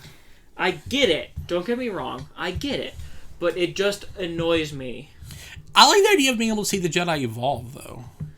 But I want it to be a new thing. Personally. That's just my preference. I want it to be something new. Yeah, I don't know what it would be, though. That's the problem. Gray Force users of some kind. Yeah, but they need a cool name. I thought it would have been cool if they took the name Skywalker. Oh, yeah, I like that idea. Like, it's not the Jedi or the Sith or anything. The Force users are just the Skywalkers. We still could get that. Because Rey Skywalker, maybe that's just her Jedi tag now. Yeah, her Jedi tag. Yeah. But, like, I would like that if they replaced the word Jedi to, like, further symbolize that it is growing. Mm-hmm. That's just my... I know it's probably a blasphemous opinion to a lot of people, but I just feel like it's time. Like we'll still have plenty of stories about Jedi and Sith when we go before Phantom Menace. Yeah. I just think it's time for them both to just end. Am I still holding on? Yes! Well, I think everyone is. Yeah. I think going forward, they should be called the Force, the good side, the good guy Force user should be a more... unaligned Force user. Well, no, like a more well-developed and less like hubristic version of the Jedi, and they would be called the Skywalkers. And that'd be a cool little connector because the Kenobis. In the future, it would connect to the Skywalker saga without actually having anything connect. Yeah, that's cool. Because they would just be, these are the Skywalkers. When I was a kid, I used to think the Jedi were called Skywalkers. Really? When I was like 5, yeah. Yeah, that's I used to call them Skywalkers. That makes sense. I can see that. So, like, I think that is also a brandable name that you can use for an order that's evolved beyond the Jedi and takes a more Ahsoka approach. Yeah. A more gray sort of, like, not so much anti-attachment and this hubris and pride and all that. Oh, I agree with the them being like that. I just don't know a better name than Jedi. I think Skywalkers is a good Skywalkers is a good one. That's like the only other like. And I think that it's worthwhile to come up with something. Yeah. Like, to at least try to further distinguish. Because otherwise it just feels like we're just going in a loop. Yeah. Where it's like every time it's like, oh, the Jedi are here, oh, they're fucked up again, oh, the Jedi, oh, they're fucked, oh. It just feels too much like a cycle. Mm-hmm. I would like for it to finally, like, get free of that, the concept of Jedi and Sith. Yeah. I agree. I just don't know how they would do it. Well, I know they would do it. Like, the Skywalker thing just makes sense. Just put Dave Filoni in charge. Oh, Dave Filoni. He can do it. Fuck, call him Filoni's. The new Jedis are Filoni's. Like, let's fucking go. Or they're called Grogu's. Like, maybe that's why his name's Grogu, because he's the future of the Jedi. But back to Last Jedi. Let's talk about how Rey's just fucking up these village people's life. Like, they're just minding their own business on the island and, like, doing their shit, and then Kylo and Rey start having fucking forced sex. Not really, but in their mind. Forced Skype. And she tries to shoot him, but nah. She's shooting these nuns' houses. Really fucking their life up. That have been standing for thousands of years. Right. And then... Well, the best one is when she slices the rock. Yeah, I love that one. Yeah. And it takes out the cart, and then they both just look up. Their expressions there... Like, you fucking kidding me? Look up that scene, people watching this. Their expression right there is my level of despair at every moment in my life. They looked so fucking sad. Yeah, they're like, again? It looked like they wished that the rock would have hit them. Like, why didn't we just move a little bit faster? Right, like... Just end it. It's like, this keeps happening. Dude, the funny part, too, is they cut out a scene. Very similar to this. Right? Where they think a raid's coming, but it's just their husband's coming home. And it's just a party, and she, like, fucks up some shit on the way there. Yeah. Overzealous. Yeah. And then Luke's trying to be like, no, it's I know who these people, like, don't. And she's just, like, running through Octu, which is pretty cool. It's a cool scene. But, like, it's probably best to cut it. That would have been a very Anakin scene. Yeah. Of, like... that sounds very similar to, like, there's that scene in Clone Wars with, you know, my boy Jabo Hood, when they land on Jabo's planet, and, like, he has all those reprogrammed B-1 battle droids, and Anakin just starts slashing through them without even thinking about it. Yeah. Like, that, it feels like that, where it's like, I don't care what they are, they look like enemies, I'm killing them. Yeah, like, fuck that. Get them. But I like that she would have that same, like... Oh, yeah. That's very much like a young hero. Like, reckless. I gotta prove myself. Yeah. I also do like the, like, by going back to that rock scene, I do like how, I love the way this movie, people are gonna be like, I don't like that this movie does this, because this movie is the reason anyone says these words anymore. People get mad. What's the word? I haven't the slightest clue what you're talking about. Expectations, the, reverts, what's the word? Like, this is not going to go the way you think? No, like the way they like you know how like it looks like Rey's training and then she accidentally slices it, and then like how Kylo is about to kill Leia but he doesn't, but it still blows up. Like subvert expectations. That's become a bad term because of this movie. Yes, but I love how this movie does it. Like I don't get why people are so against their expectations being subverted in film. In cinema. In film, because we know this is a film and this is cinema. This is definitely cinema. Oh yeah. Yeah. I was so fucking lost. Man. Yeah, I forgot the word. I thought you were saying like it was something she said like in that scene. I was like, she didn't say anything. It's just another like subverting your expectations. Like she's training, and then whoops, and then like the lightsaber, like when Luke throws the lightsaber. Oh, that's something we didn't talk about. Yeah, that's another big controversy. Yeah, I don't mind. I feel like I can go either way on it. That one's one that I kind of get. Yeah, it is a little too comedically played. Yeah, but I also don't think that was the intent of it either. But it comes off as comedic, I get it, yeah. Which is a problem with it. But also, like, the Jedi aren't supposed to be attached to things. Yeah. And he's still the flawed Jedi. Yeah. So, this is just a thing. Yeah, that I've moved past this life. They're monks. Yeah. They don't grow attachments to items. The thing that makes me be like, it's not a big deal in this movie is the way they try to be like, in the next movie, the Jedi is a sacred weapon. You would not disrespect. That pissed me off. Yeah, I understand why people are upset about that one. That falls into that middle camp where I don't know if I agree, but like...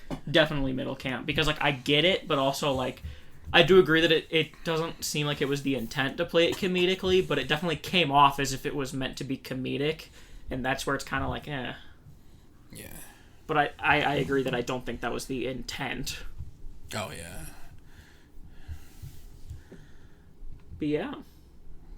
It's time to go to the throne room. It is. Throne room. They probably didn't hear a word of what you just said. It is time to go to the throne room, ladies and gentlemen! To me, this is like the best part of the movie because we get the throne room and the holo maneuver like on top of each other, and this is the culmination of like everything we've been doing with Rey and Ben, of them like, shall we this join is the culmination forces? Of everything. Yeah, all the arcs led here. All the arcs, and like them like struggling with like whether or not I lost my train of thought. Like whether or not they're going to join forces. Yeah, and like. Whether or not like Luke or Ben were in the wrong, but she's going there, but she's like, I can save him. Yeah. But she knows Luke fucked up, and like she's like, I got this. Another very Anakin thing, like I can save him. Yeah, very. Well, it's also kind of a Luke thing of like I can save Vader. Yeah, very Skywalker. Maybe she is a Skywalker. She's an adopted Skywalker. Yeah. We'll just look at it that. That's how I look at it. Yeah. She's their stepdaughter. Yeah, she's adopted. Yeah. Well, not even stepdaughter. Yeah. She's just adopted. Yeah. Yeah, throne room, hold maneuver. I love this moment because it blew my mind that they killed Snoke the first time I ever saw it.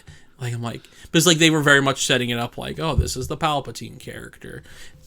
I love this moment, but sometimes I wish it didn't happen just because how they ended up like justifying it in the 9th movie. Yeah. But I love this moment because like he's even with the thing they do in the 9th movie, I thought this before what they did in episode 9, but like Snoke saying the words he's saying, I'm like, talking about me, brah.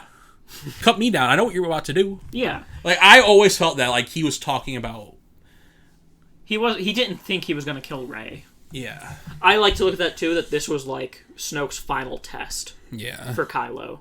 Because ultimately that is kind of the final rule of the Sith, is you become the master when you kill your master. Yeah. Throughout whatever means necessary, you know. It can be underhanded, it can be however you want. If you kill your master, you are now the master. So it makes sense for, like, this to... I agree with you, like, I always thought it was, like, he was talking about himself. Yeah. Because with how strong he seemed with the Force of what we saw him do, there's no way he didn't sense the lightsaber right next to him moving. Like he's in his mind. He's like I connected you two, even though we know that's not true now. But like, is that still true? It's the dyad, right? We don't know. Or did he make the dyad? I don't know how the dyads work. He definitely didn't make the dyad. Okay, so we don't he didn't know. connect them then. Well, no, but it's possible that he started the connection. He started the connection. He tapped into the potential that was there. Yeah. He opened that door. Yeah, he opened the door. But regardless, either way, I definitely like to look at this as he's like, I know you're gonna kill me. Just fucking do it. Yeah, just do it. I need you to. This is your final test. Yeah, move beyond me. Like every good apprentice, kill your master in the dark side. Yeah, in the dark side, and then it's similar to the Luke and Yoda thing of like you got to grow beyond them. Your student has to grow beyond you, or else you're a shitty teacher. Such a shitty teacher. So I love that. I love too, just like Rey's. This is one of my favorite parts about Rey too. Is just she is so, like, she's a Jedi, or she wants to be a Jedi, but she is so aggressive and like she's angry. So angry. She fights with that anger, just like running at him with like Ben's lightsaber, and just like she steals it and then runs at him, and then it gets thrown away again. I'm like, oh, I love it. Yeah, I do love that she has a lot of those kind of dark side tendencies. Yeah, I love like the anger, like I love screaming. Yeah. Like, once we get into the fight, when she twirls that lightsaber and screams, one of the best gifts out there. Fucking love that moment. Yeah, I do love her aggression. Yeah. I'm not a big Rey fan, but I do love that trait of hers. Yeah.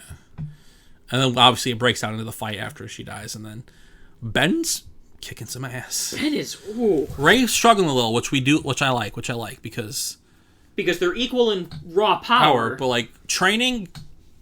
way more. She has no training. No sword fighting training. Yeah, only staff training. Yeah, and she's struggling a little, but she doing her job. She killed like 2 of them, and then Ben killed like the other 6. And then she saved Ben, which was cool. Yeah, I love that when she tosses it. I think it was a perfect balance of showing like, yeah, they're equals in raw power, but Ben is just so much more refined. Yeah, but she's still frighteningly powerful. And I always love that when they do the shots of Ben with the saber so close to his face. Yeah, we get one of those here, and then in the end, but his fighting style, I just love. I love his. Even further, I love his animation set in Battlefront 2 because it's just so aggressive and angry, and I love that style. Like, you can tell it's it's unrefined and it's more almost animalistic of just screaming and flailing at you, but it just is so frightening. Yeah, it's different than it's definitely Luke's is more like a sword fight. Ahsoka's more like a what's Ahsoka? We talked about this. I don't know the right term, but everyone has their own distinct style. Like a ninja.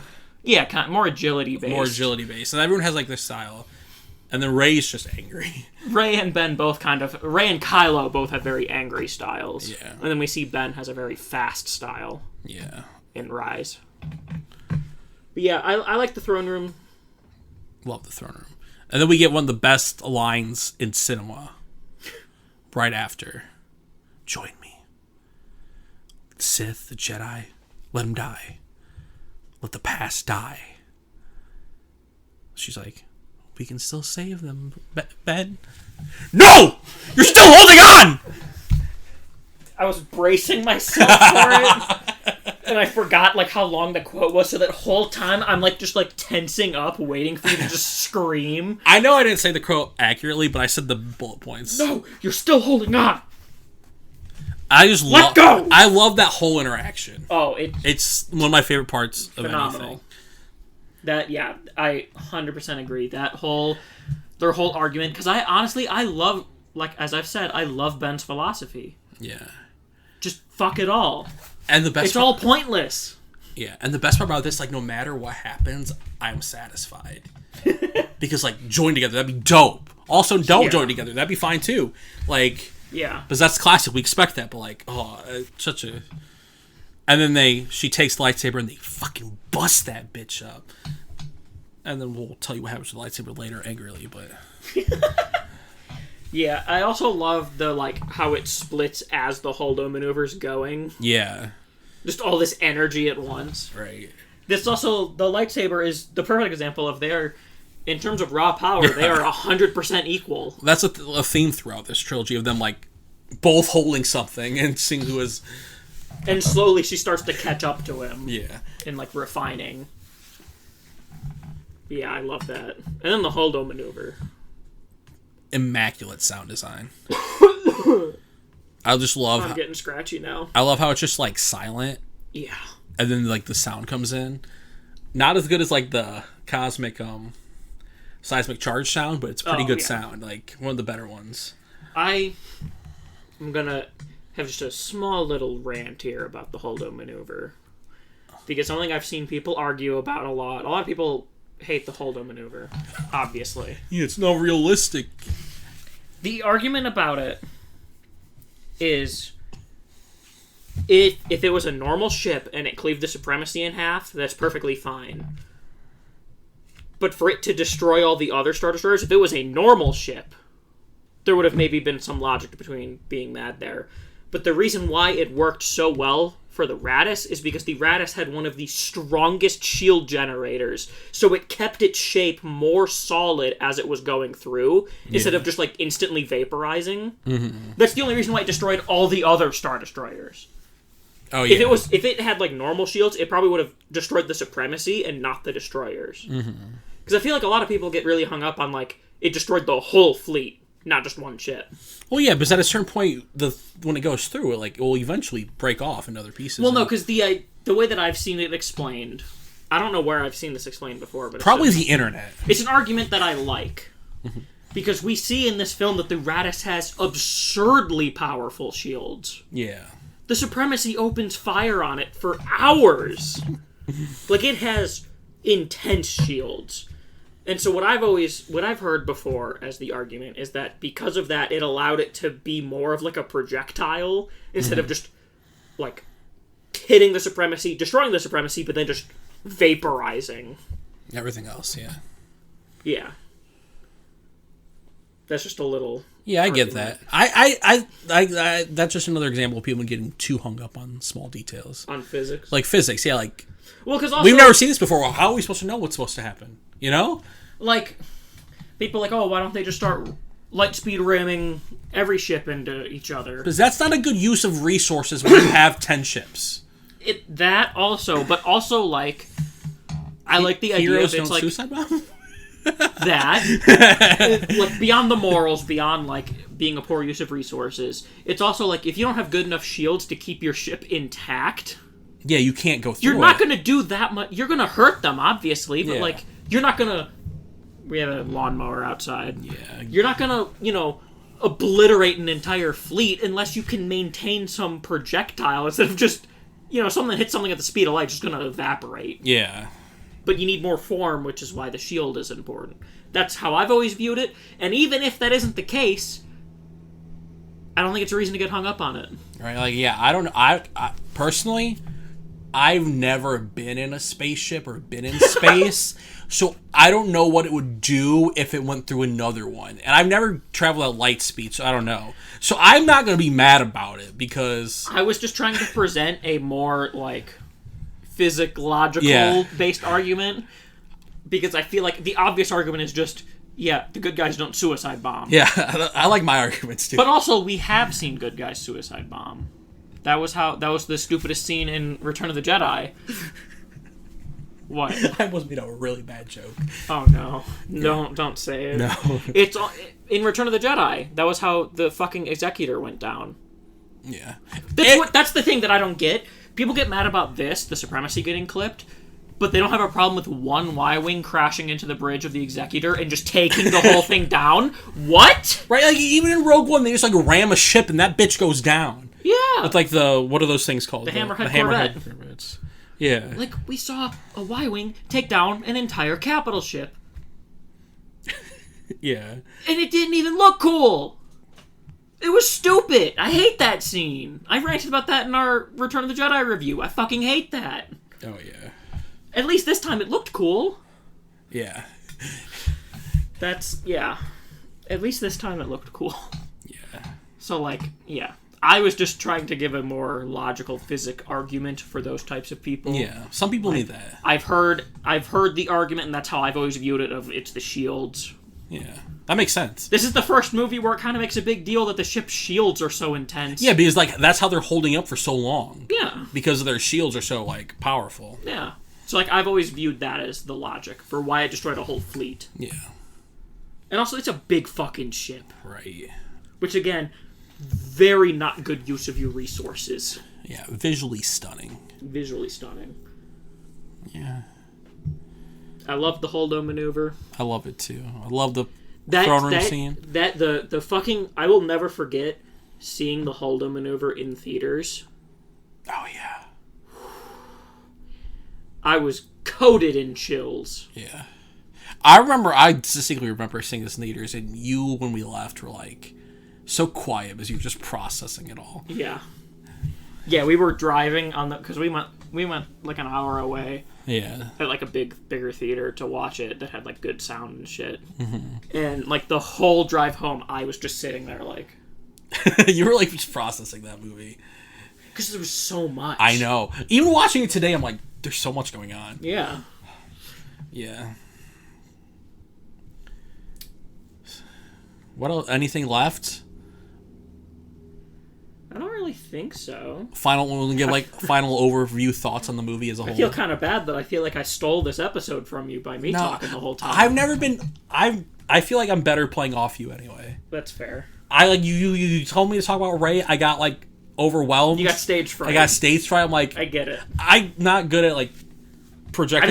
I just want to say it on recording because I'm sure before I've said on video like that like. Don't worry, when we get to Last Jedi review, that'll be the one where I let you talk. And this whole time, I just have been ranting the whole time. No, I think that's our dynamic. Yeah, that's fair. I'm good at, like, putting out the questions and the brain teasers. And I just talk. And then you talk, and I, like, riff off that. You realize what you're going to say. Yeah. I form my opinions based on what you say. Yeah. If I agree or not. Yeah, you're better at that. Sorry for that moment, but, like, I love Rey in this movie. I, like... Oh, can we talk about how cute porgs are? We didn't talk about porgs. Porgs are adorable. Porgs are if you don't like adorable. If you don't support porgs, fuck off. I don't know what I thought you were about to say, but I thought you were about to say something bad. No. Porgs are adorable as shit. Yeah. I love that they only exist because that island is just infested with birds. Yeah. They just could not CG them all out. Yes, like, okay, we're making more porgs. And honestly, huge marketing. Like, yeah, that made them so much money deciding to do that. Mm-hmm. Like selling porg plushies and shit. Oh yeah, I need to buy a porg plushie. I know, me too. Oh, I also want to talk about. I was too ashamed to buy plushies as a man. I feel like I'm very much like, oh, I love this moment. Here's why. When I think about it, and I'm like really weird about once you start talking. Yeah, like, but like I want to talk about Rey fighting Luke. I love that. Oh yeah. That's a little fun moment because she's being like told two different stories from Ben and Luke, and like because her connection to Ben, she's like is more like susceptible to his point of view, and like you said we were watching, and you're like, he's not even trying. Yeah, I love that. Like for people who like, that's also a good counterpoint to people who are like, oh, Luke's just like a little pussy in this movie or whatever. Yeah. He is clearly just absolutely trouncing her. And I love how this is like a good way for her to wake him up a little. Yeah. Like just to open his eyes, like, I'm about to go do something I probably shouldn't do because you won't teach me fully. Yeah. You know what I mean? You won't tell me the fucking truth. Yeah.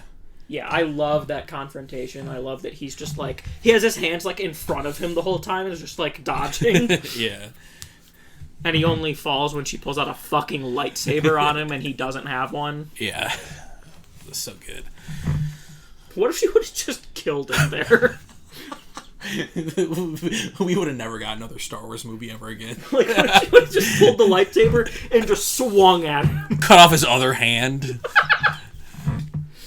Like, I wish I know it's not like something that I like hold against the movies or anything, but I really wish someone would have lost a limb.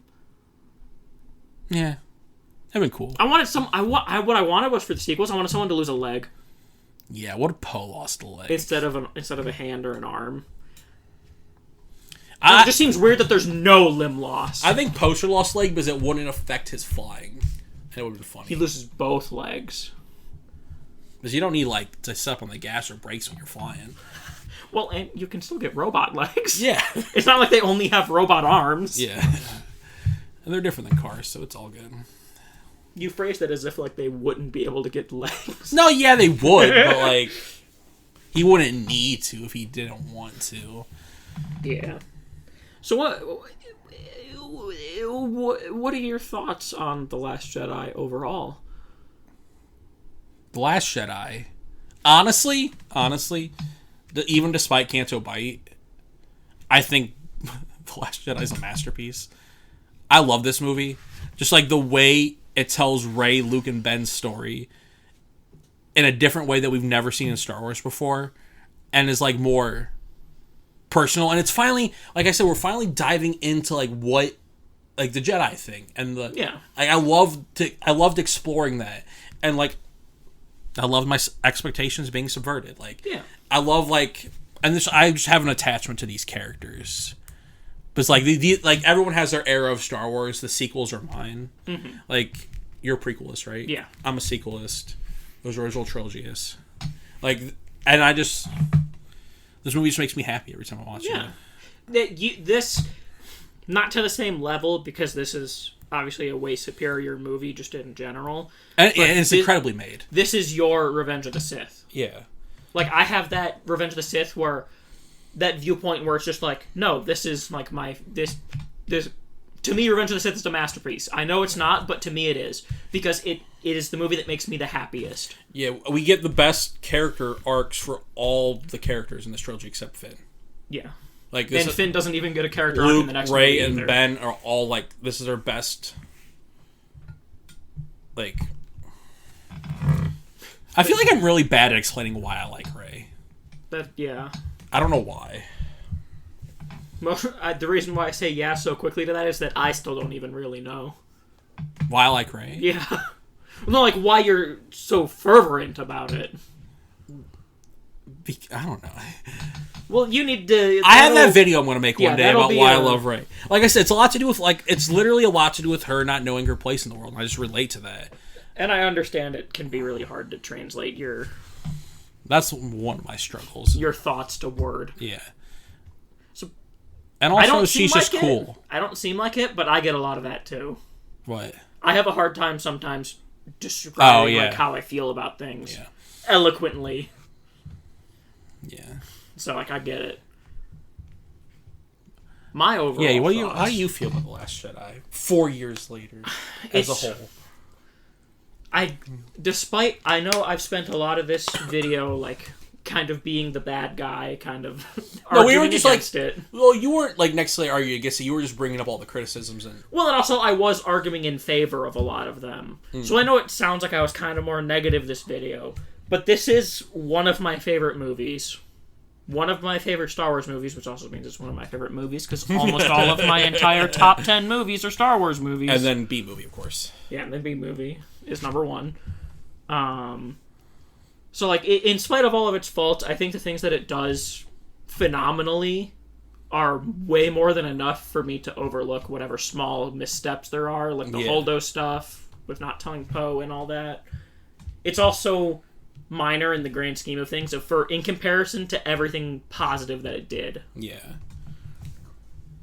And also, this is the only movie where I actually give a shit about Luke. Right. Yeah, same. Yeah, just this movie is... And also, like we were saying earlier, it's, like, so pretty. It's... Oh, yeah. And, like, the planet... I mean, all the planets we go to in this one are cool, except Canto Bight, like... Cool as fuck, like Octu, Crate, like the new stuff they introduce is dope. Octu and Crate are two of the most beautiful looking planets in Star Wars. Yeah, we get Rey in her best costume for half the movie. Oh, I love her best costume was the Octu outfit. Yeah, I love this. I'm very like I said, scatterbrained all the time. But I love Rey is so like spent her whole life on Jakku, right? Mm-hmm. And she's so innocent. And that's why, like, I think a lot of the times when she's with Ben, she, like, jumps to anger. But, like, one of my favorite Rey moments is, like, I love her before she talks to Ben maybe for the second time. Also, we did talk about this, but we haven't talked about this yet after this. But, like, when she, like, she sees Ben Swallow for the first time, we didn't talk about Ben Swallow at all, which is a fucking crime. How did we miss that? But, like... There's so much to talk about. We keep missing stuff. The moment where... she is, like, experiencing rain for the first time, and she just has the biggest smile on her face. But she's never seen Rey before. She's lived on a desert her whole life.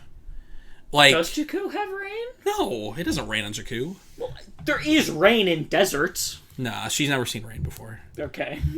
Like, you see her shitting and grinning, and then she, like, puts her arm up, and, like... I love that moment. I love how, like... Because she... Yeah, that's probably why another reason I relate to her, because, like, me, because of my anxiety, I don't have a lot of life experience because I'm too shy to go do things, and she's, like, that kind of character, too. Like, she doesn't have a lot of life experience because she's been stuck on this one place for so long, and, like, for different reasons, obviously, but, like... No, you're still waiting for your parents to come back, too. Yeah, I'm waiting for my parents to come back. You're waiting for Dad to Where's come back. Gary at? Where's Gary? But yeah. Yeah. I love that moment. And then Ben Swallow. Like, then she meets Ben Swallow. And then she uses the word Kyle. Come on now. Like, oh, man, British people are the best. Ben Swallow. Yeah. Fuck. That's hot. Ben Swallow. Adam Driver, the only man on earth who could have his way with me. Love that man. Adam Driver, one of the many men that I would let have their way with me. I love Naomi is a lot hornier than Dan ever was. I love Adam Driver so much. He's so brick. He's like thick. He is built like a brick shit house. He is a human Roblox. And that is one of the most powerful builds that a human can have. Yeah, he is such... And he's wearing his pants so high. His high-waisted pants. God, I love Adam. I love so Ben Swallow. Sexy. Like I said, horniest Star Wars movie. Horny, yeah. The second I see Ben Swallow, shit got me bricked up. You know what I'm saying? Right. Okay, you ready to rank the fights? The stuff. Don't we do movies first? It don't matter what order we do it. I saw we do movies first. Hey, let's rank the movie. So we're doing movies first. Rank the movie. I hope I'm not wrong. I think it's right. I think you're right. You read? This is going to be an interesting debate. Our current rankings. Yeah, I have no idea what order these are in. Number 9, The Phantom Menace. Number 8, Attack of the Clones. Number 7, Solo, a Star Wars movie. Number 6, A New Hope. Number 5, Revenge of the Sith. Number 4, Return of the Jedi. Number 3, Rogue One, a Star Wars story. Number 2, The Force Awakens. Number 1, The Empire Strikes Back.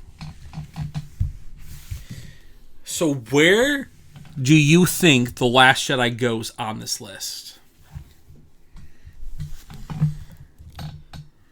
2. 2? 2. I always forget that this isn't my list, and I'm like, Revenge of the Sith is number 1. You're like, number 5, Revenge of the Sith, and I almost was like, what? I think it belongs to number 1, because it's my favorite movie. So, I'm going to try to get it to number 1. And by making it number 1, if you can, because this is one of your favorites too. Yeah. So if you put this number 1, we can put I will move Revenge of the Sith up to number 4. I like your terms. So it will be Revenge of the Sith, Force Awakens, Empire, Jedi, instead of Revenge of the Sith being 6th, it'll be 4th. Yes. I concede. Because we've watched together Revenge of the Sith once since then, and that movie grows on me every time I watch it. Yeah. So we got a deal? 100%. Anything to get Revenge of the Sith higher, baby! I knew how to play this game, and I got it! And you like Last Jedi. Do you like Last Jedi or Empire better, honestly, though? Even? That is hard. Up there, it's hard. Because I know Revenge of the Sith is number 1. Revenge of the Sith is number 1. For you personally. And then after that is probably this, Empire, and Rogue One all kind of mixed up. The thing is, Empire and Last Jedi do 2 very different things for me. Yeah. So, like, yeah, they're very close. The only one with a clear spot is Revenge. Okay, guys, our new rankings. Number 10. Number 10, The Phantom Menace. Number 9, Attack of the Clones. Number 8, Solo, a Star Wars story. Number 7, A New Hope. Number 6, Return of the Jedi.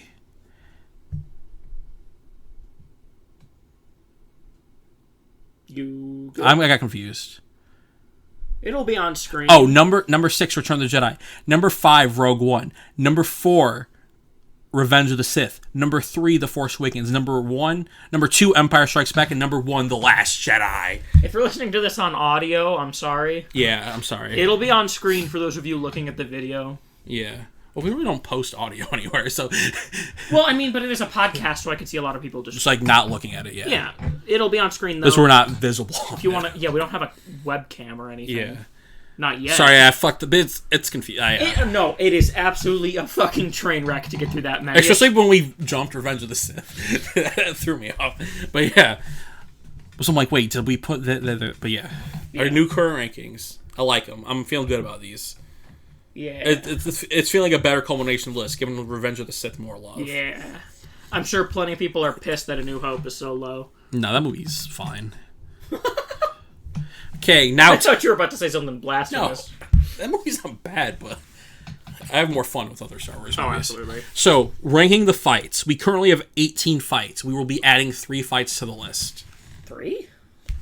Throne Room, Luke, Ben, and then Phasma Finn. Right. Our current rankings. Sorry for when we say... Here, let me try. No, I can say this list, but like when I try to... Oh, yeah, let me try with the yeah. I'll take a swing at the enhanced version. Number 18, Obi-Wan vs. Grievous in Episode 3. Number 17, FN2199 vs. Finn in Episode 7.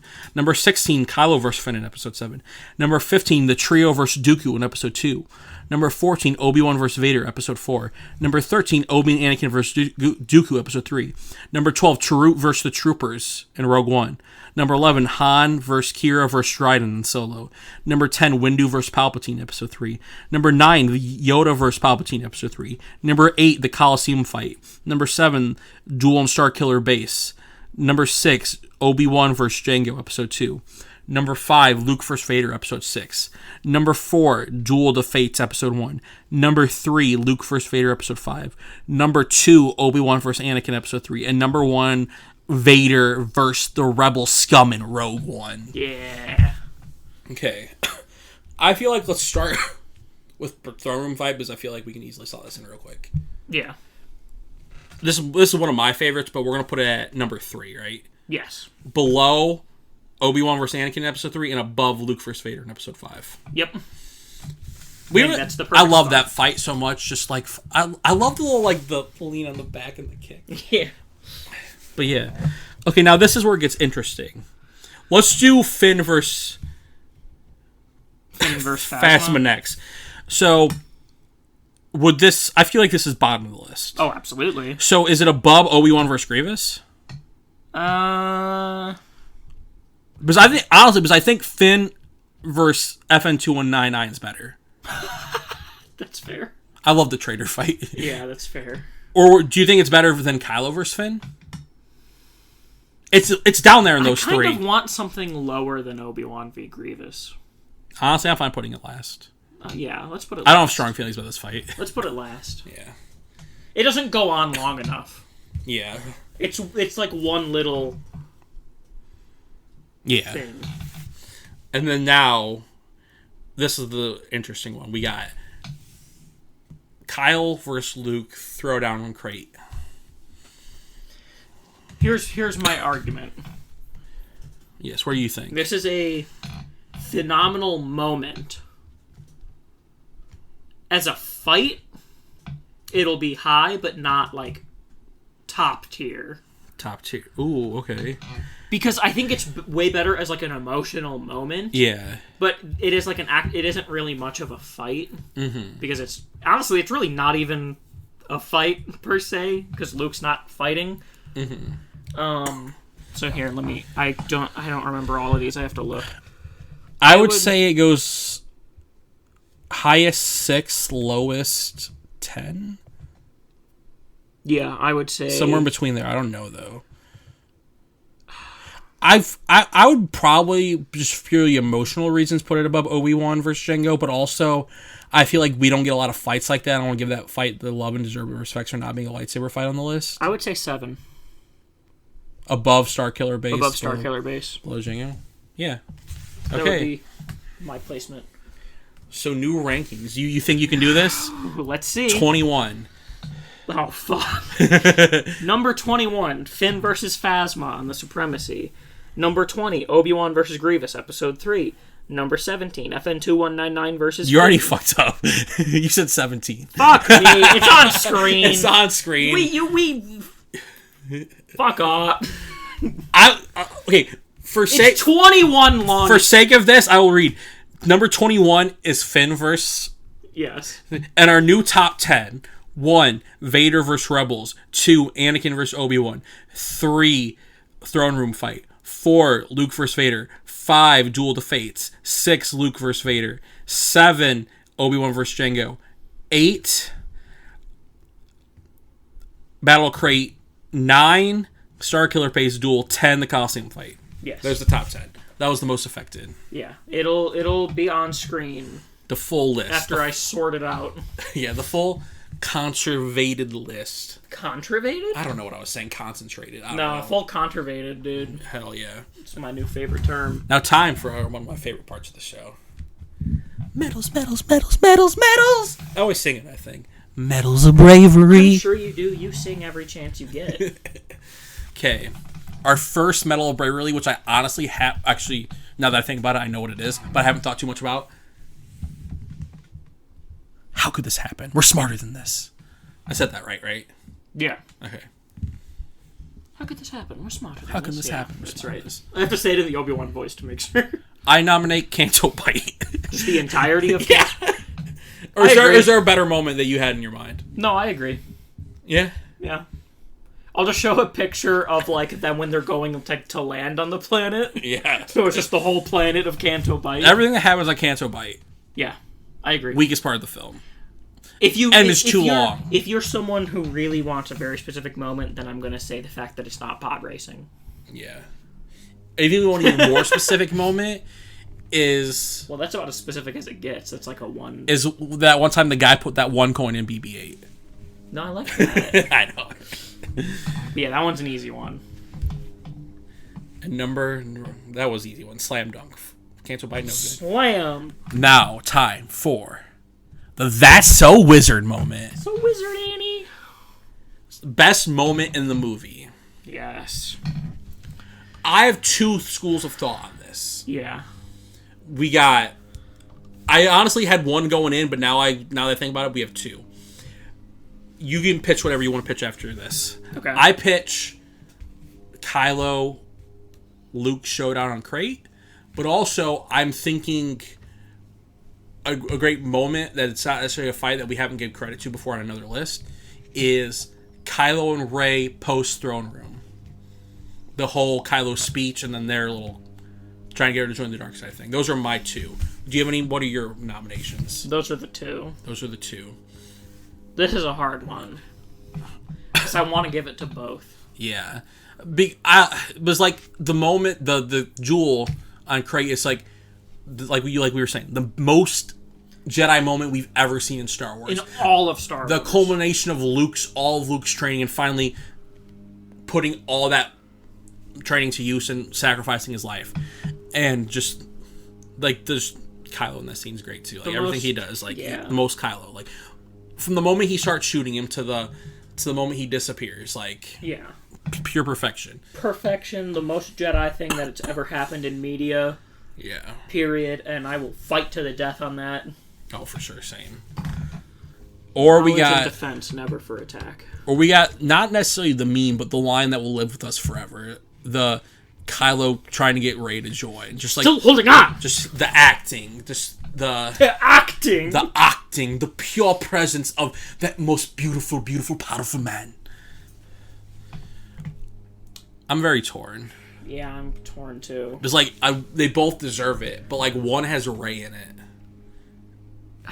And I'm leaning more towards the Crate moment. That was a lawnmower. It wasn't a gunshot. Just because it is the most Jedi moment of all time. Like, and also that's a scene that a lot of people hated. What, the I'm Jedi sure, one? yeah. Because they wanted Luke to be there for real and just mow people down when that's not what Jedi do. Yeah. What are you still mowing for? That's Gary. He's out there mowing. Oh, that's Gary? Yeah, that's my dad. So, okay, yeah. Honorable mention to Kylo.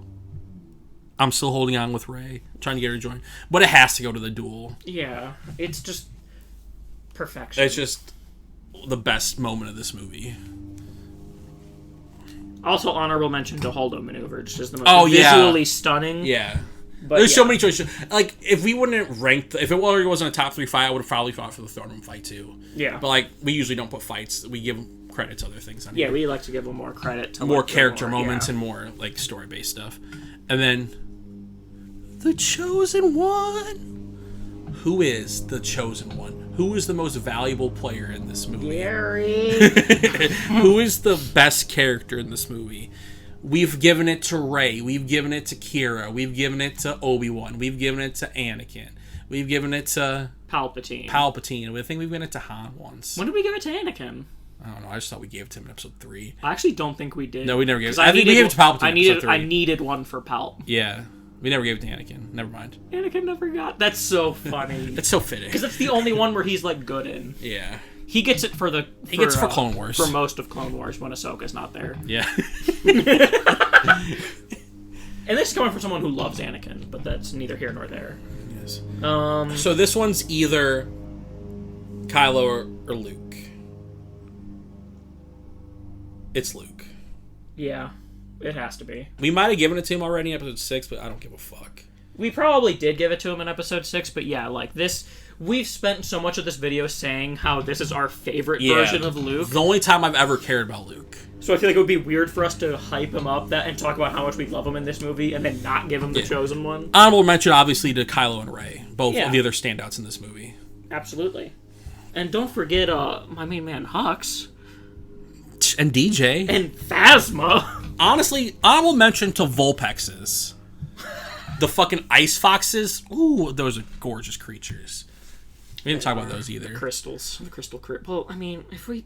This is already almost longer than the movie. We almost 2.5 hours? Yeah. Oh, shit. 2:20. Hell yeah.